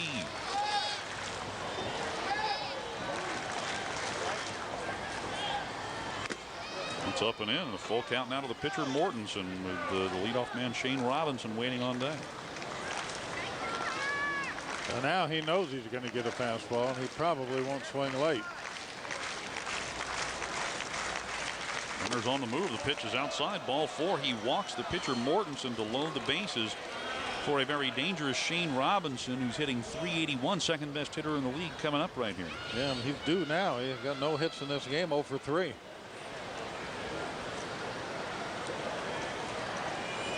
The walk of Roulette, not necessarily a bad thing, but yeah, but the walking Mortensen.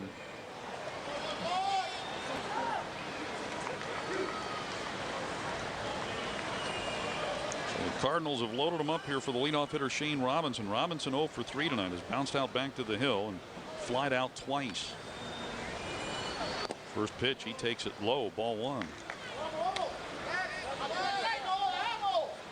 As we mentioned when Oyervides came into this game, he's had some control problems, and he's having them in this inning, and now he's going to get a visit from the pitching coach. Sometimes the coach will notice something. You're flying open, or you're rushing, any number of little delivery flaws that he might be able to help you with to get you back in the zone. But a lot of times you're just out there to make the guy stop for a moment, take a deep breath, and start over, because you don't really have any advice. You just know that he's in a rut, and you don't want him to stay in rhythm in the rut. You want to get him out of that rhythm and into a different one. Earlier this season, Stan went out to visit a pitcher, and the situation was the other team had the bases loaded with 1 out, and he went out to visit him. The visit was very brief.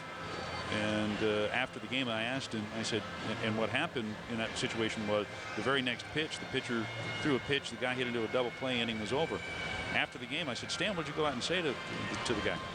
And he goes, I went out there and told him, you're going to get a ground ball here and a double play, and we're going to get out of this. And that's all I said. A lot of times, I've said that same thing. All right, double play right here. That's what we need. Let's get it. But all we need is one out now.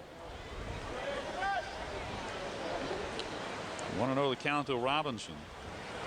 Full windup. And the pitch, and that ball lifted high into the air out into left center field. Ward will take command, make the catch out in left center, and there you go. Pitching coach makes a visit, and you get the out.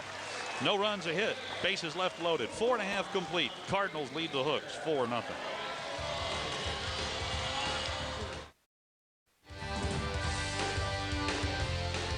Bottom half of the 5th inning, and look there at folks enjoying themselves out in the pool beyond the fence in right field. Let's get back to our trivia question, our Round Rock Convention and Visitors Bureau trivia question. And the question again was, who is the current Astros right field regular that starred on Corpus Christi's 2006 Texas League Championship team? Larry, the answer is Hunter Pence. Same guy that's starring in a lot of the Astros games this year after a slow start. And congratulations going out to Virginia Greer in Corpus Christi, who will win that Hooks prize pack, knowing that the correct answer was Hunter Pence. And one of the great things about having Astros farm teams in Corpus Christi and Round Rock is that the fans of the minor league players have a short trip to Houston to see them play when they make it to the major leagues. It's a neat little triangle. Very nice. In Corpus Christi. I've been enjoying it myself doing these games the last couple of years. Hunter Pence, who played here all of 2006, led the 2006 Hooks with 28 home runs and 95 runs batted in, and had an opportunity to play some international ball late that year, but decided against that in favor of staying with the club because they had all committed to winning a championship that season, and by golly, they did. All right, here's Billy Hart to start the bottom of the 5th. Swinging at the first pitch, he lifts a fly ball into center. Jay is there, and he's got it for the first down. Yeah, Hunter's got just infectious enthusiasm. Everybody likes him. He speaks well. He's got the team first in his mind before everything else. I mean, he's just the ideal kind of player you want to have come through your system and onto your major league team. And fans in Houston love him, and I'm not a bit surprised, him being a native Texan, that he wanted to stay in Texas to win a championship rather than go international. He is on go all the time. I mean, gives more than 100% all the time. And he played that way when he played here. Kind of a throwback type player. The way he wears his uniform, the way he plays the game. Except they're not going to throw him back. He's a keeper, too. Here's Eli Ord taking a pitch outside for ball 1. 1 out, nobody on here in the bottom of the 5th. Hooks have not been able to get anything cranked up here against the right-hander Clayton Mortensen. Working on a 2-hit shutout. This is low with this pitch. Ord's ahead in the count now, 2 balls, no strikes. And one of the hits was a late swing, bloop into left by Sutton. The other one was just a punch single to right by Manzello. Well, even the hits haven't been well struck. There's a ground ball hit to short. Green gobbles it up. We've got 2 down in the inning.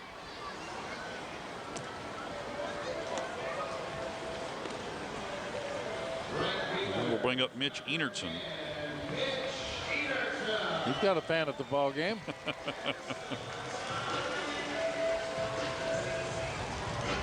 Having a good time. Mitch reached base back in the 3rd on an error, and though his batting average stands at .227, he's got 6 home runs and tied for the team lead in RBIs with 30. Mitch had a very good year last year with Salem in the Carolina League. Bouncing ball to short, easy chance for Green. Good throw, and the Hooks are done here in a manner of 6 pitches in the bottom half of the 5th. We'll head to the 6th inning from Whataburger Field. Springfield 4, Corpus Christi nothing.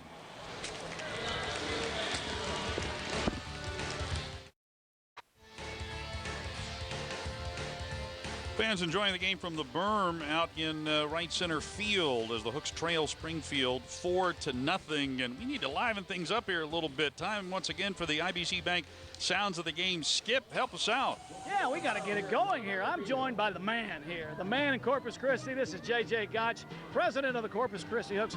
First, you've got to be so excited about this Memorial Day weekend crowd and the enthusiasm for Hooks baseball. A lot of fun. We've had great weather for this whole 6-game homestand. A lot of fun tonight with the first game on TV, the whole package.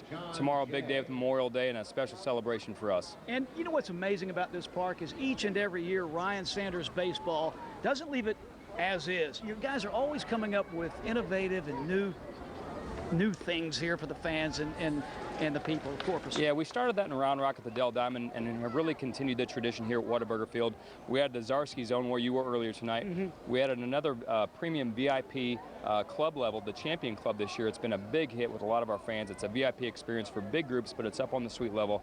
A lot of fun. So like you said, Skip, we want to try and enhance the experience a little bit more and more each year. All right, and hey, Sundays mean music, and hey, today it was Mariachi Escuela. Talk about that.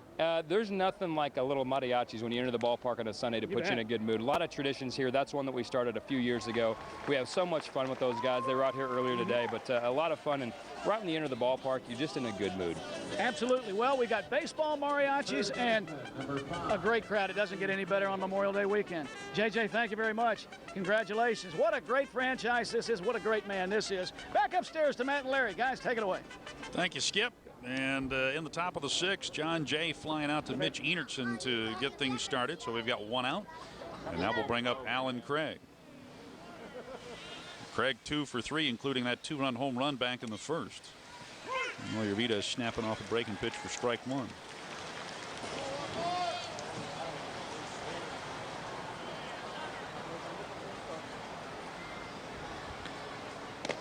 And a swing and a miss here by Craig. Nothing into the count. Guys look like they were having fun downstairs. Well, they did. Yeah. We're having fun upstairs. It'll be more fun when we start hitting. Hooks have been held to 2 hits. Cardinals, meanwhile, have 11. As that breaking ball misses low. 1 ball and 2 strikes. Now the count to Craig. Moyervita is beginning his 3rd inning of relief work for Sergio Pena.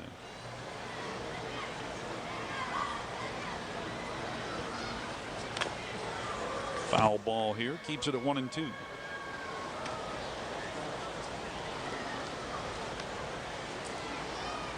Father-son duo there having a good time.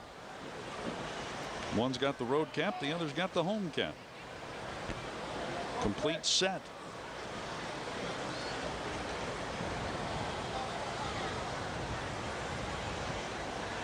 A 1-2 pitch on the outside corner for a call, 3rd strike. Moyervita is his 2nd strikeout. Let's take a look at that again. Got the catcher sitting out there. Puts it right there, framed well. Santangelo. Holds it until he gets the call. Now Hill, the cleanup hitter, 2 for 3, taking a hack at the first pitch, pops it up foul first base side, but this ball drifts back into the seats. Strike 1 to Hill. Couple of singles. He has scored a run here tonight.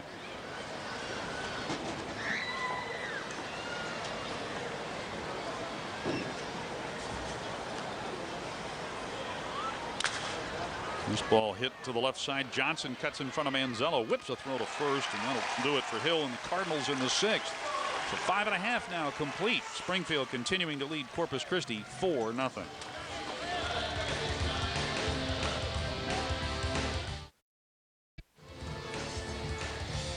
Back on our Astros minor league game of the week. Hooks coming to bat in the bottom of the 6th, trailing 4-0. And a time once again for our Ryan Sanders baseball online auction.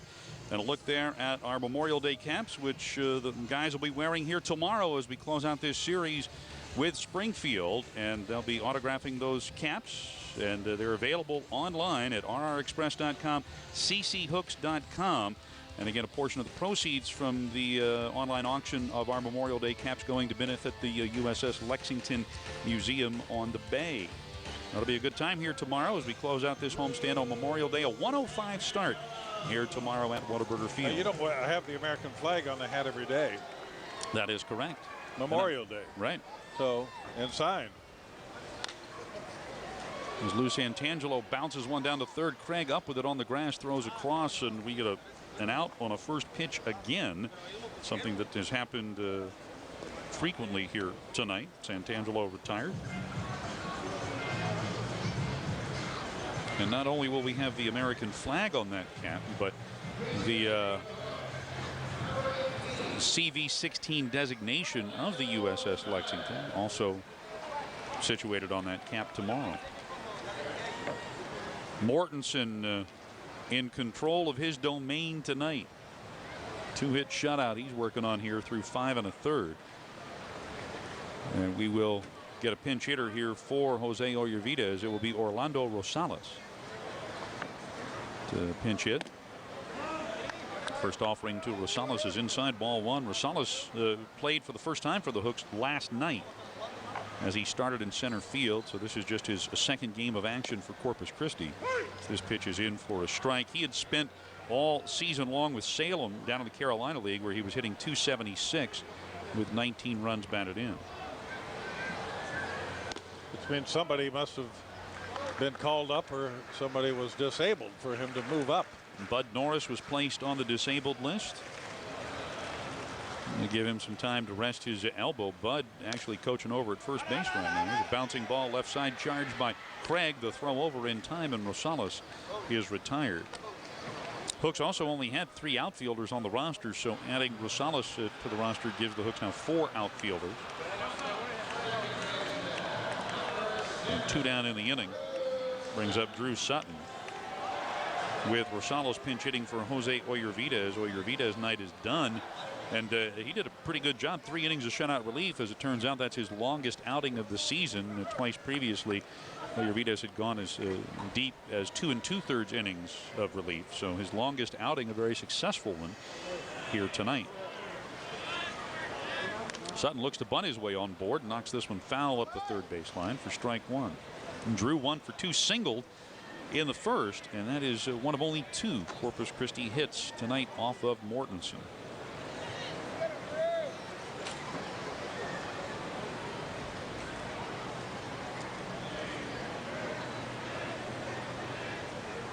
The 0-1, a swing and a miss, and Sutton down in the count here, 0-2.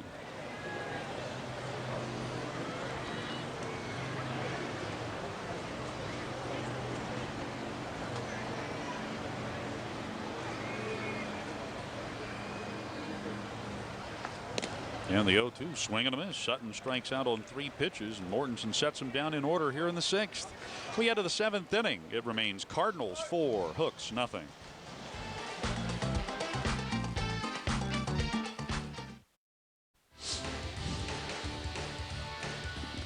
Top half of the 7th inning from Whataburger Field, and it's been Springfield all the way. They lead 4-0, and time once again for an IBC Bank Sounds of the Game as we go downstairs to Skip Baldwin. Actually inside the Corpus Christi Hooks dugout with the manager, Louis Pujols. First, a quick injury update on Sergio Perez. He got doinked on the finger there pretty good and had to go and get it checked out. What do we know? Well, as far as I'm concerned, we check him out, and our trainer, Jamie, said that it's nothing serious. When he bumped the ball bounced off the ground and hit him, and he got a little bit of bruise. He should be okay. I took him out because he's a throwing hand, just to be careful. Talk a little bit about the team. Wins and losses, we know about those, but it's really about developing young prospects, and so far so good with several Corpus Christi players this year. Well, we have 3 or 4 guys here that are having a pretty good year so far, and hopefully they keep going that way. Our job is to develop and teach, and my philosophy is that if they make a mistake, I try to get them right away so they don't make it again, and it seems like they adapt to that, and hopefully they can end up strong. Louis, 1 or 2 that have really stood out in this first half of the season for you? Well, I got to say Mancela's doing a great job, and Drew Sutton, and even Chris Johnson will make a few errors, but he's still hitting over 300, so they're having a good year. You got your rally camp ready for the last few innings? I hope so. We need to get some runs. All right, go to work, sir. All right. Thank you, Louis Pujols, manager of the Corpus Christi Hooks. Back upstairs to you guys. Thank you very much, Skip. Skip down there looking comfortable in that third base dugout. First batter retired, Brandon Yarborough, bounces out to Rob Cosby. So Tyler Green comes up here with 1 out, nobody on. Green 2 for 3. And we have a new pitcher in the ball game for the Hooks as well. And right-hander Sean Walker started the season in the rotation, but since has been moved to the bullpen. Walker at 4-2 with a 4.20 ERA.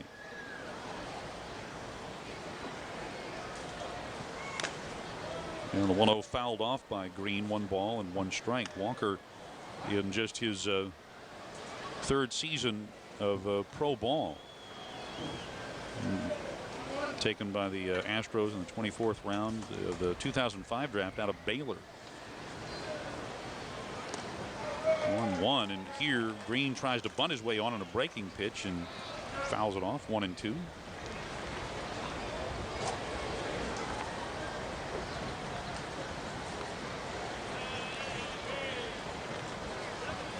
Walker, the 3rd pitcher of the night for the Hooks. And this ball just misses the outside corner. 2 balls, 2 strikes. The count. Perez started, went 3 innings, gave up 4 runs on 9 hits, and then Jose Oyervida's a very good relief outing here tonight. As this ball is looped near Tommy Manzella, who makes a basket catch just below the waist to retire Green. 2 down here in the 7th. You know you haven't hit the ball real well when the shortstop makes a basket catch on you. 2 down now in the inning. And that's one of the easier chances for Tommy this year. Tommy's had to handle a number of difficult chances, none really tonight. As Mark Hamilton steps in. Oyervida, his 3 shutout innings of work, he gave up 2 hits. He did issue 2 walks, and he recorded a couple of strikeouts. As Walker deals low to Hamilton, ball 1. Hamilton 0 for 3 tonight. Twice his flight out to origin center. And Sean deals inside here. 2 balls, no strikes.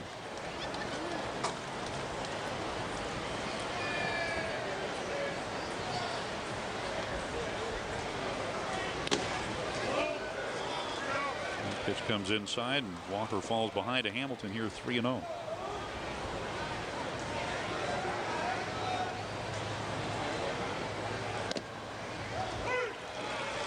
Strike there at the knees to make it 3-1. One thing about pretty much all of Corpus Christi's pitchers, they work at a pretty good pace. And this ball is bounced to first and snagged there by Cosby. He'll touch up for the final out. Walker has an easy 1-2-3 inning. 7th inning stretch time now at Whataburger Field. Springfield leading Corpus Christi 4-0.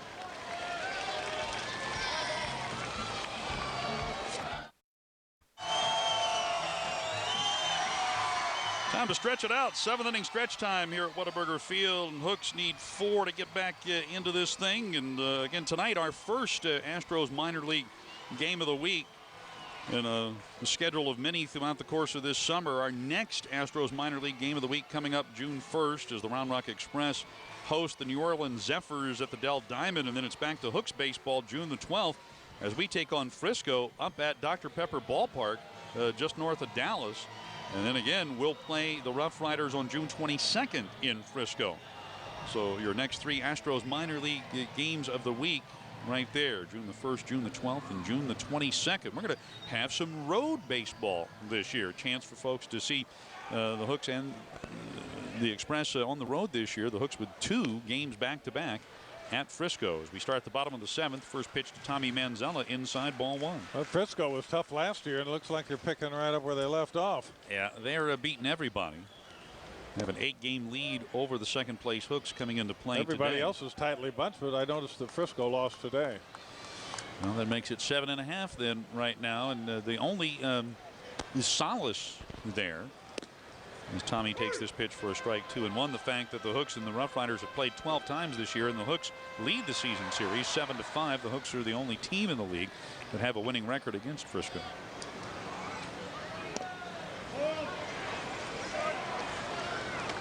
Next pitch low, and the count to Manzella. 3-1, 2, 3, and 4 in the order here for the Hooks in the bottom half of the 7th inning.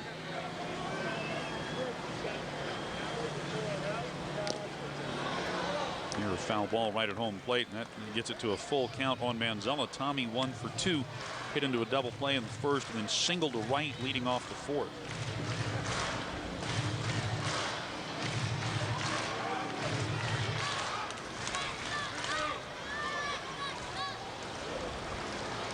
Mortensen in control all night.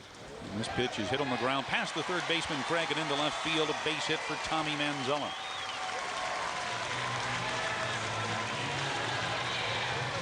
Now you get started, leadoff man on base. Hooks have had that 4 times in this game, but hadn't done anything with it. And a swing on that 3-2 pitch as he pulls it out into left.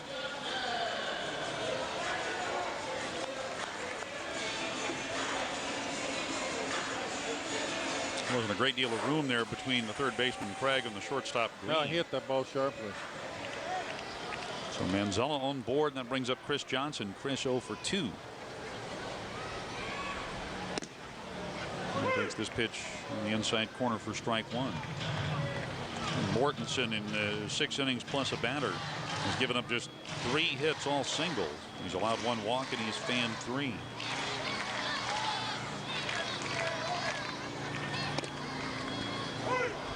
Wicked pitch there called a strike, and Johnson behind 0-2. What was that? It was just a breaking ball that he didn't finish, and you might call it a backdoor breaking ball, but I think he was trying for the outside corner and hit the inside corner by mistake. But you get the element of surprise when you do that.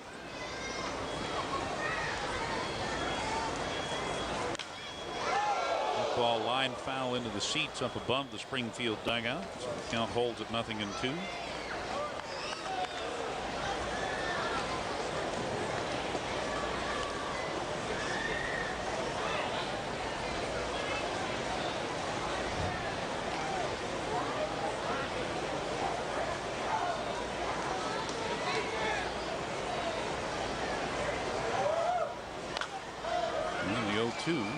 Fouled off by Johnson.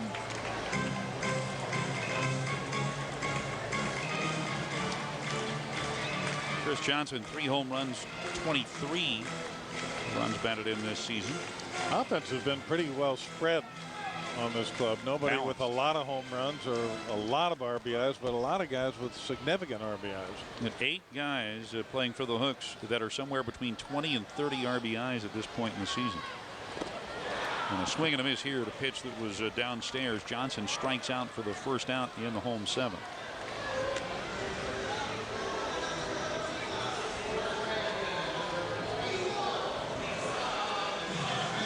And Mortensen just continues to breeze along here, and there's nobody warming up behind him out in the bullpen. Well, the Hooks haven't been hitting the ball well at all. It's not as if Mortensen has just been lucky. A lot of routine outs.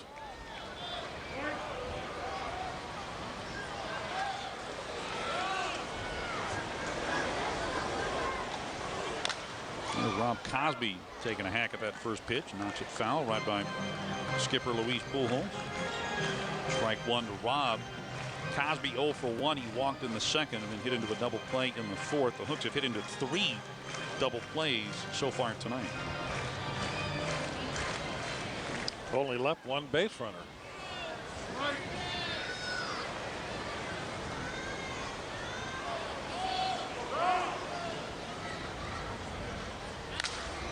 That ball lifted into the air right field. Robinson back to his right is there, and he makes the catch. Cosby is out number 2. And we've got our attendance figure tonight. The official attendance here at Whataburger Field tonight, 7,763. Now our game is the last game to start at Whataburger Field here tonight in the Texas League. But with the other 3 games that took place in the Texas League earlier today, the Texas League eclipsed 100 million fans in attendance since the league started keeping attendance records back in the 1922 season. Wow. It all came out today. Right over 100 million who have seen Texas League baseball since 1922, and the Hooks were part of that here tonight as Billy Hart takes a pitch low for ball 1. Was there ever a Texas League team here in Corpus prior to the Hooks? Back in 1958 and 1959, the Corpus Christi Giants. The 1-0 pitch outside and low, 2-0. In fact, the 1958 Corpus Christi Giants won the Texas League title that year, beating Austin 4-3 in the Texas League Championship Series. And we'll be honoring that 1958 Corpus Christi Giants team during an extended weekend in July, commemorating it's the 50th year anniversary of that 1958 Texas League title.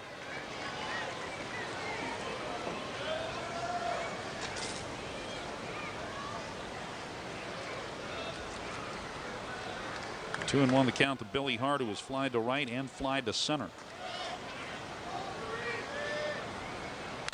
Next pitch hit on the ground to third and fielded by Craig. He'll go to second and roulette for the force on Manzella to end the bottom half of the 7th inning. No runs, a hit. Hooks leave a man.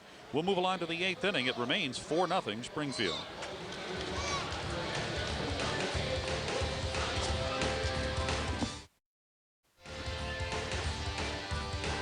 Welcome back to Whataburger Field. Top half of the 8th inning. Hooks trail Springfield 4-0. That's the score here. Let's check out some other scores. Brought to you by the Corpus Christi Regional Economic Development Corporation. The CCREDC scoreboard update and elsewhere in the Texas League. Everything else final today. Midland a winner in Tulsa. Frisco lost at Northwest Arkansas, and San Antonio lost at home to Arkansas in 10. Pacific Coast League action. The AAA Round Rock Express for the first time this year defeat Omaha 4-2 that final. And game 3 of the series between the Lakers and the Spurs in the second quarter. Spurs are up 27-26 on Los Angeles, looking to get back to 2-1 perhaps in that series against Los Angeles. Here we go to the top of the 8th inning. Casey Roulette leading it off, and Sean Walker's first pitch is outside and low for ball 1. Roulette has been on board 3 times tonight as Walker misses downstairs. 2 balls, no strikes. Roulette with a double in the second, a single and an RBI in the third, and then he walked in the 5th. That pitch a little inside, and Roulette ahead on the count here, 3-0.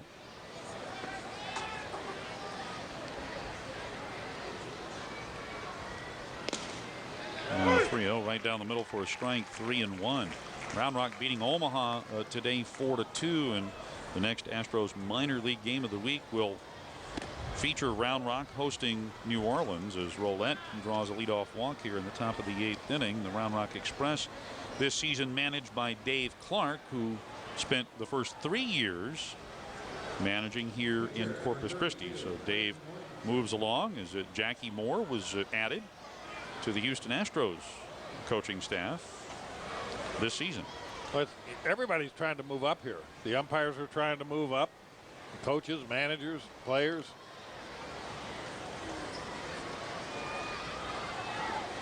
Clayton Mortensen batting for himself here in the 8th inning, so no reason for him not to be. He has been in full command here. He tries to bunt. He bunts this one foul into the seats. And so far, he's done enough to win it on his own. He's driven in a run. He's pitching a shutout. A 3-hit shutout right now for Mortensen, whose RBI single came back in the second, at the time giving Springfield a 3-0 lead. He looks to bunt again, but this one is fouled back as it rolls a little behind home plate. And the count to Mortensen now 0-2.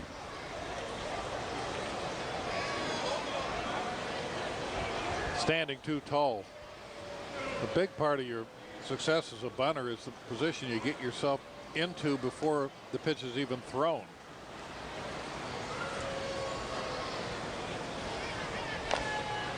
And that ball goes up and over Santangelo, a foul ball. So officially Mortensen strikes out here trying to bunt to move the runner along. It's the first out here in the top of the 8th inning. You really don't see a lot of great bunting anymore, and a lot of guys will try to punch at the ball as it's arriving where you need to let the ball come and meet the bat, and you might even be pulling the bat back a little bit to be successful. Really, the best description I've heard to give you a mental picture of what you're trying to do is pretend there's a glove on the end of the bat and you're trying to catch the ball. Throw over to first base. You don't see guys jabbing at the ball when they catch it. They just let the ball come to the glove.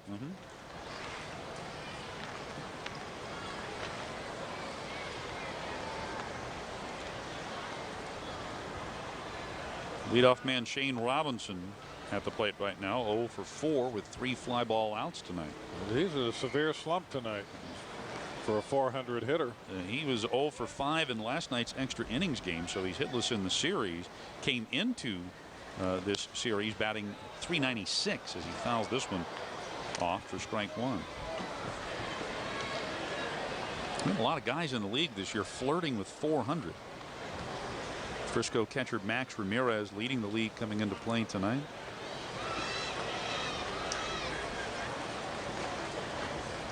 Averages around 320, 330 in the league right now. Gets you to about 7th or 8th place in the league in hitting.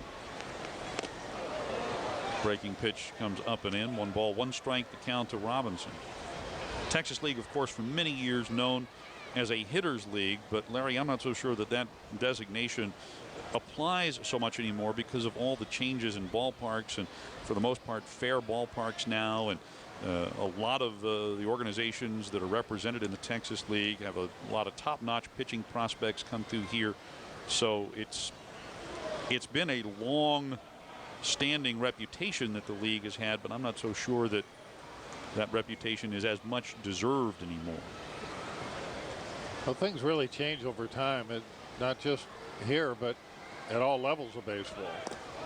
Runner goes, breaking pitch low. The throw to second is in time. Tag applied by the second baseman Drew Sutton as Santangelo guns down Roulette for the second out of the inning.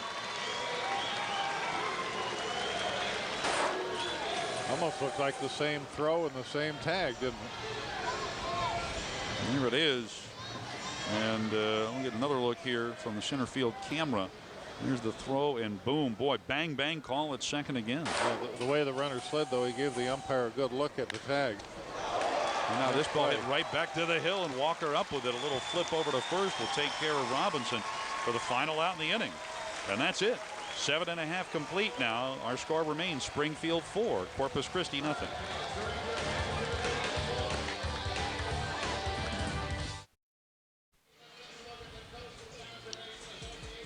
Sun fading here on this Sunday evening in Corpus Christi. Hooks 6 outs with which to work here, trailing 4-0.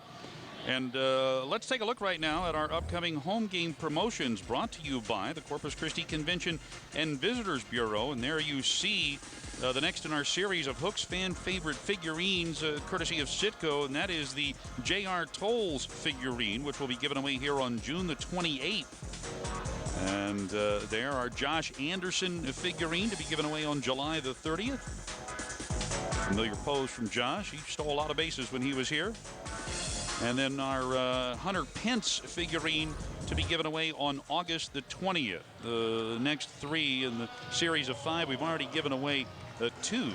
The most recent being the Troy Patton figurine.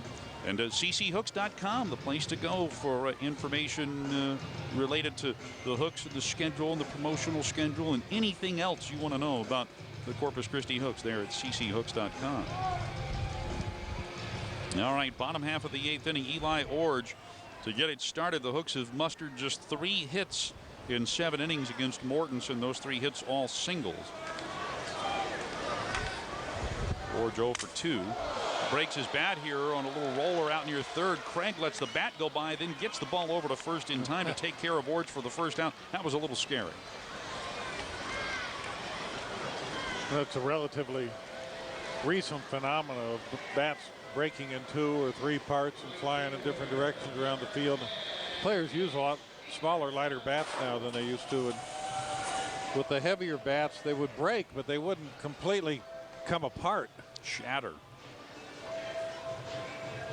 Good chunk of that bat went whizzing past Craig and ended up out near Tyler Green, the shortstop, but didn't make any contact, thank goodness. So 1 out, and that brings up Mitch Enertson. Mitch 0 for 2 tonight.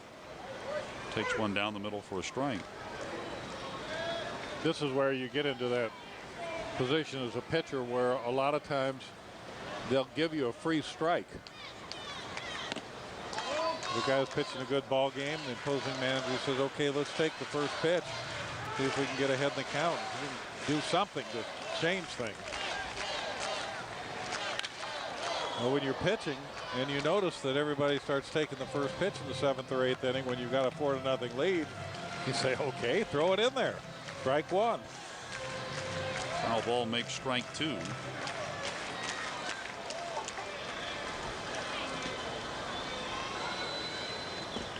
Slider outside. Didn't get a chance to see that Hunter Pence figurine coming up, and there it is. There's a look at the Hunter Pence figurine that will be given away on August the 20th here. It's part of our Corpus Christi Convention and Visitors Bureau upcoming promotions. That might be the only time that you'll see Hunter Pence standing still. As Enertson takes this pitch for a called third strike, he's the second out in the inning.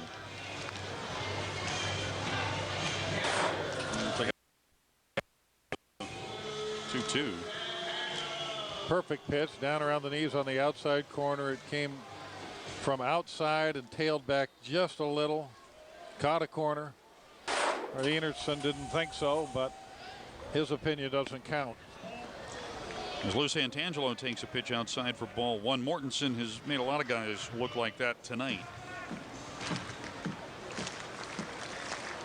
He's got 5 strikeouts now. And Santangelo looks at this one for a strike, and the count 1-1. 2 out, nobody on. Bottom of the 8th. The Hooks down by 4 here. Springfield scoring 4 runs over the course of the first 3 innings and basically holding on since in cruise control with Mortensen on the hill. Here's a check swing. Well, think about it. You had an extra inning scoreless game last night. Lost 1-0 in 11. Now you've got 7 2/3 more innings scoreless tonight. That might qualify as a whole team slump right there. I was hoping to come down here and see a little fireworks, man. There's a breaking pitch that's popped foul and out of play. Well, I tell you what, it's been the way this club has gone this year. The Hooks have been shut out 7 times. If they don't score a run in the 8th or the 9th, this will be back-to-back shutouts for a second time this year. But on the other side of that coin, the Hooks have scored 10 or more runs 8 times this year. This 1-2 pitch is outside, 2-2. So yeah, but I was looking for the castle.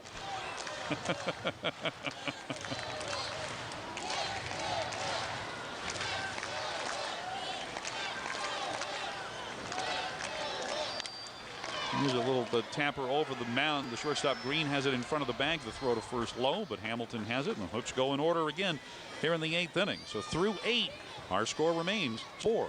Corpus Christi, nothing.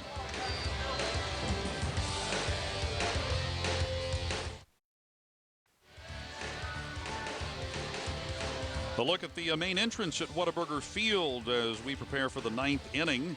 Springfield up 4-0, and Skip Baldwin is down on the concourse right now with a special guest. Hey, I'm here with the boss. This is the boss. This is Reed Ryan, who is president of Ryan Sanders Baseball. And first of all, what a great Memorial Day weekend crowd in Hooks Baseball. It doesn't get any better than this. Oh, no. We've got the Hooks and the Express at home for Memorial Day, and it doesn't get any better. And, man, we are so excited to have you, Skip, with us this year. 10 games on the Ryan Sanders Astros minor league game of the week. So, basically, once a week for the next 10 weeks, you're going to get to see the Hooks and the Astros. Well, what makes this so special is because these are going to be future Houston Astros, and when they hook up with Frisco, we're going to be looking at a family feud a little bit because you're in charge of the Astros minor league system, the AA and AAA, and your dad's over on the other side over there as president of the Texas Rangers. How's that work out? Oh, it's been fun. You know, I'm happy for him. It's been a great transition for him, but, you know, we're Astros clubs, and we like beating them, and I know it's been hard on my son, Jackson. He went up to Arlington, and he's sort of caught in the middle, but it's great. There's so many great prospects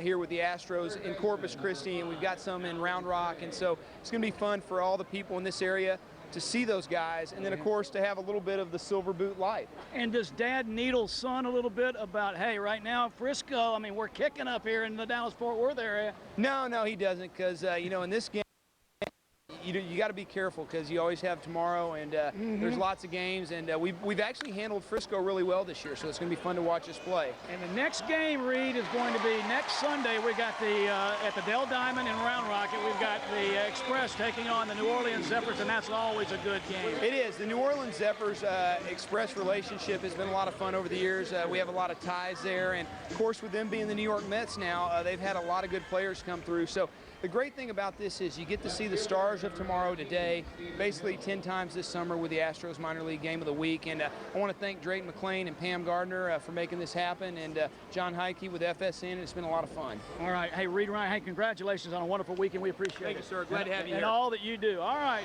Back upstairs, guys.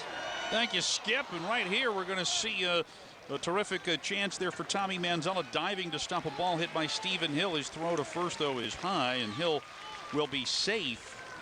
The leadoff batter, John Jay, got on a bunt base hit, then got rubbed out on Alan Craig's double play ground ball. Now here Hill hits one deep in the hole. We get to see some of Tommy Manzella's range. I didn't think he had a chance to make this play, and actually if he'd thrown the ball a little lower, he might have had a chance.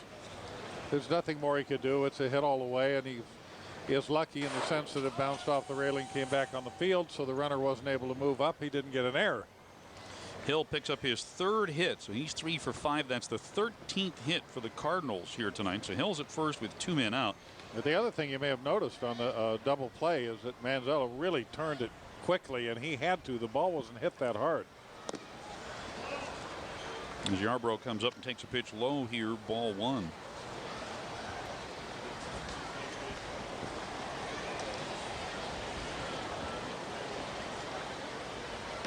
Runner at first with 2 men out, top of the 9th inning. Sean Walker's 1-0 pitch. Broken bat, foul ball. And there you had a few splinters just come off of Yarbrough's bat, so he'll walk back to the dugout to get a new piece of lumber here. The count 1-1.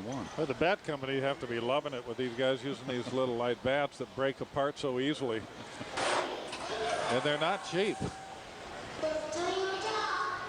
Off-speed pitch, hit it on the end of the bat.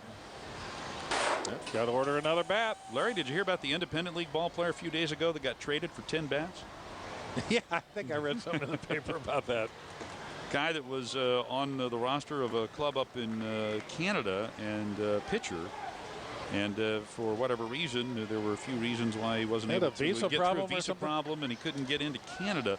And so rather than just let him go, they traded him to a team in Laredo for 10 bats. Here, Drew Sutton goes into the outfield to handle the chance and takes care of Yarbrough for the final out in the inning. 9th inning coming up, bottom of the 9th. Hooks need 4 to tie, trailing here 4-0.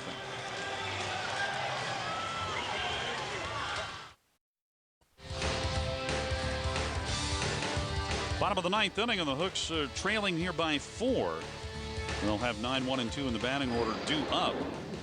And want to remind you that if you're interested in catching a game down here at Whataburger Field, you can call to arrange for tickets at 361-561-HOOK. That's 561-4665. Or you can go online to cchooks.com. Plenty of baseball still left. We're about 2/3 or a little bit more than 2/3 of the way through the first half of the season. 70 games each half, 140 total games during the course of the year. And there you see a little activity out in the ship channel just beyond the left field wall. Need to hit something out there. This guy hasn't allowed a runner past first base, and the Hooks have only hit 3 balls over the infield. Well, Mortensen done now as they go to the bullpen for John Mykrit. And Mykrit making his 9th relief appearance, 0-2 with an ERA at 9. Corpus Christi's first look at the right-hander. The Hooks have yet to score in this series against Springfield, losing 1-0 yesterday in 11. So that's do the math, 11 plus 8. That's 19 innings of no runs put up on the board by the Springfield Cardinal pitching staff. I'll tell you what we're going to do here, Matt. All right. We're going to dedicate this comeback to Devin Rene Garcia. Okay. Did that mean anything to you? You'll fill me in. As Ole Sheldon leads off, and he leads off with a first pitch swing and a drive to deep left center field. This ball is out of here. Into the Hooks bullpen. Ole Sheldon pinch hitting, and he hits the first pitch of the bottom of the 9th into the Hooks bullpen to put Corpus Christi on the board at 4-1. It's a pretty good start for a comeback. I would say so. For Ole Sheldon, that is his 4th home run, his 21st run batted in. All right, now we're going to take a look at it again here. As Mykrit's first pitch right down the middle, and Ole knew what to do with it. Launched it. For Devin Rene. His grandfather works here. And he said, oh, the little boy is such a big baseball fan. If you could sign a ball for him. So I signed a ball last year, and he came up to me again this year before the game, and he said, every time I go to his house, he has to take me in his bedroom and say, this is the ball. See the ball, Grandpa? So, you know, in many ways, that's what the sport is about, whether it's father-son, grandfather, father-son, or sometimes it's father-daughter. It's a family kind of sport, and you've got something to follow every day, and those relationships can really become special. Drew Sutton up, and he drills one out into right field. On the move to his left, Robinson, he'll reach down and catch that sinking line drive off the bat of Drew Sutton. So one gone here in the bottom half of the ninth inning. No question about it. Baseball, a game of relationship.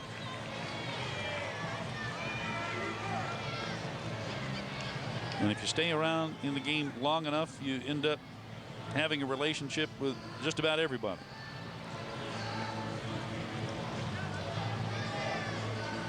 So one down, and here's Tommy Manzella. Well, Sheldon ends that string of consecutive scoreless innings by the Cardinals staff. As the first pitch from Mykrit to Manzella is in for a strike. Tommy 2 for 3, a couple of singles here.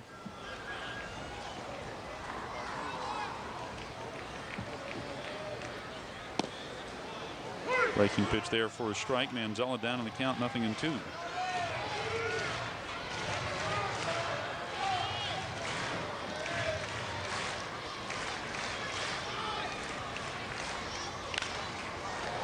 Ball hit well foul and out of play on the first base side.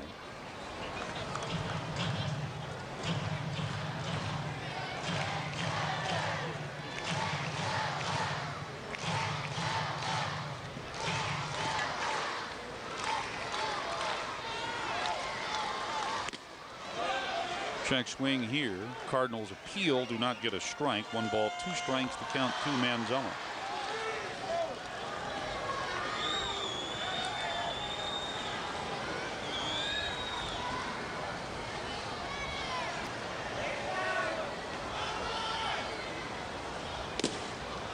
Slider there misses outside. The count evens to 2-2.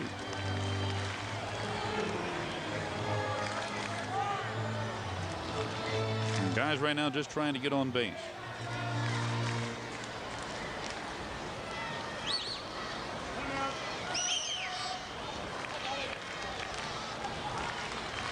Time called. Manzella steps out momentarily, gets right back in. 2-2 the count. 2-2 pitch in there for a called third strike. Manzella will be the second out here in the bottom of the ninth.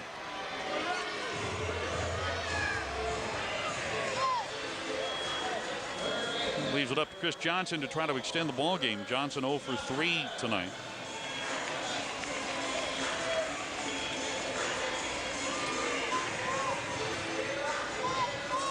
Johnson flied out to center in the first, and since has struck out twice, both times swinging in the 4th and the 7th. First offering outside and low.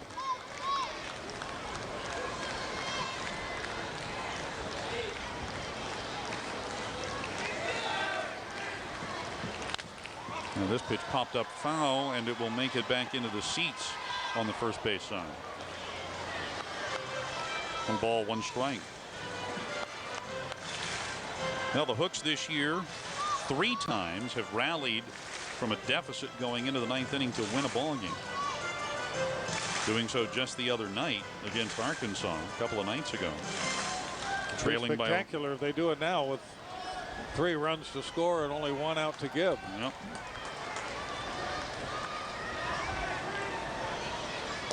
Swing and a miss on that breaking pitch. Now Johnson down in the count 1-2. This guy's got a pretty good slider.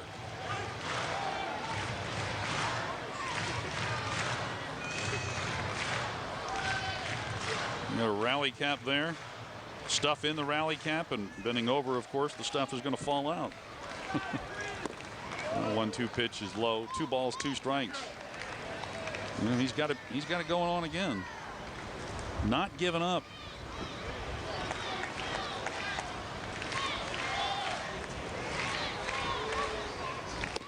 Pitch is outside and low. 3 balls and 2 strikes. Game while I was managing that where we were ahead of the Brewers by 8 runs with 2 outs in the 9th, and we lost the game. Doesn't happen very often, but if you stick around and it does happen, you're glad you stayed. And the 3-2 driven far but foul down the left field line. We were talking about this the other day in our radio broadcast. We've done a game a few years back where our club was ahead 9-0 in the 9th inning and lost 10-9, and we didn't go extra. You just never know. Right. 3-2. This ball punched up the middle, but diving to his right, Roulette. He's up with it, throws to first, and this game will end on a terrific play by second baseman Casey Roulette as he takes a base hit away from Johnson. And the Springfield Cardinals have won the first 2 games of this series, winning here tonight by the final score of 4-1. We'll return to wrap things up from Whataburger Field in just a bit. You're watching the Astros Minor League Game of the Week on FSN.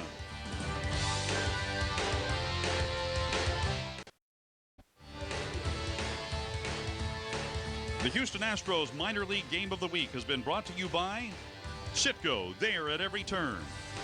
IBC Bank, we do more. Bud Light, endless refreshment, superior drinkability. The Round Rock Convention and Visitors Bureau, game on. The Coastal Bend Chevy Dealers, Texas and American Revolution. Corpus Christi Convention and Visitors Bureau, the National Beach of Texas. And by the Corpus Christi Regional Economic Development Corporation. Well, our first Astros minor league game of the week in the books, and the Springfield Cardinals come in here and defeat the Hooks by the final score of 4-1. And we're going to take a look here at how it got done, but from the start, Springfield putting together a lot of hits, 9 hits in the first 3 innings. Yeah, they really took advantage of Perez, who was wild, and Mortensen was just terrific. Taking a look at what happened here in the first inning, we see that double by John Jay and followed up by Alan Craig's 2-run home run to give the Cardinals a 2-0 lead. Then in the second inning, we'll watch here is the pitcher, Mortensen, singles to right field. That brings in Casey Roulette, and the Cardinals were up 3-0. Then in the third inning, this base hit here by Roulette will get Stephen Hill in. He had singled to start the inning, and the Cardinals were up 4-0. Then in the ninth inning, Ole Sheldon leading off. First pitch of the inning, he sends into the Hooks bullpen for Corpus Christi's only run tonight, and so far the only run for the Hooks in the first 2 games of this series. Sheldon's 4th home run of the season, making the final 4-1 in favor of Springfield. And there you see the game's final out. Casey Roulette, who had some terrific defensive plays last night, makes one here tonight to end this ball game to give the Cardinals that 4-1 victory. And the Hooks just haven't had the bats going here. They'll try again tomorrow at 1:05. Well, you know, the next day could be a totally different day. Most of the time, similar games don't follow one another. I guess this one was a little bit like last night's in the sense that the Hooks didn't hit very well. But you're not going to hit very well when a guy is around the knees with consistent sink on his fastball, ahead in the count all the time, and the infielders make plays. I mean, they never got a guy to second base against him. Clayton Mortensen getting the win here with 8 shutout innings tonight. We didn't see what we had expected from Hook starter Sergio Perez, who gave up those 4 runs on 9 hits over 3 innings. You know, he was another guy that was is billed as a ground ball pitcher, which means you're looking for that sink on the fastball. You saw it from Mortensen, not with Perez, and not only did it not sink, but it wasn't even low. Most everything that they hurt him with was up and out over the plate, and there are very few pitchers that have lively enough fastballs to pitch up and away. And the third member of our broadcast crew here tonight, helping to liven things up, Skip Baldwin, all over Whataburger Field. Skip, some final thoughts from you. Yeah, it was fun. You know, it's a disappointing loss, I know, for the Corpus Christi Hooks, but hey, this is a team that is above 500. The one thing that I noticed being here at Whataburger Field for the first time is the crowd. Absolutely into it. They love the Hooks. Our special thanks to Reed Ryan, president of Ryan Sanders Baseball, also to J.J. Gotch, president of the Hooks, to Mr. Larry Elizondo from Citgo, and of course, my favorite fans out there in the Zarski zone out there in the rocking chairs. Thanks to them. We're going to do it again. We got lots more TV games. Our next one on FSN coming up next Sunday from the Dell Diamond in Round Rock, Texas. It'll be the Express taking on the New Orleans Zephyrs. Had a great time. Back upstairs to you guys, Matt and Larry. By the way, tell Larry that as a young child growing up in Dallas, I watched him play, which ages him just a little bit more than me, huh? Back to you. I don't know. The color of your hair might be a giveaway on that. No. Outstanding. Well, tonight the Hooks fall. Tomorrow the Hooks will wrap up this series against Springfield in a 1:05 Memorial Day start. And then for the Hooks after tomorrow's game, it's on the road. And like you said, Larry, you never know what you're going to get anytime you don't know what you're going to get, except you do know whenever you're in a slump, you're going to come out of it. And whenever you're on a hitting streak, you're going to get in a slump. The same thing goes for pitchers, and the same thing goes for teams. That's why we play so many games, 162 in Houston, 140 here. Over the long course of the summer, the streaks and slumps kind of come together and back apart, and the team with the most wins wins. But from one day to the next, you just never know. That's going to do it for our first coverage of the Astros minor league game of the week from Whataburger Field. Again, our final score tonight, Springfield over Corpus Christi 4-1. For Larry Dierker and for Skip Baldwin, I'm Matt Hicks, wishing everyone a very pleasant good evening. We'll see you again right here on FSN.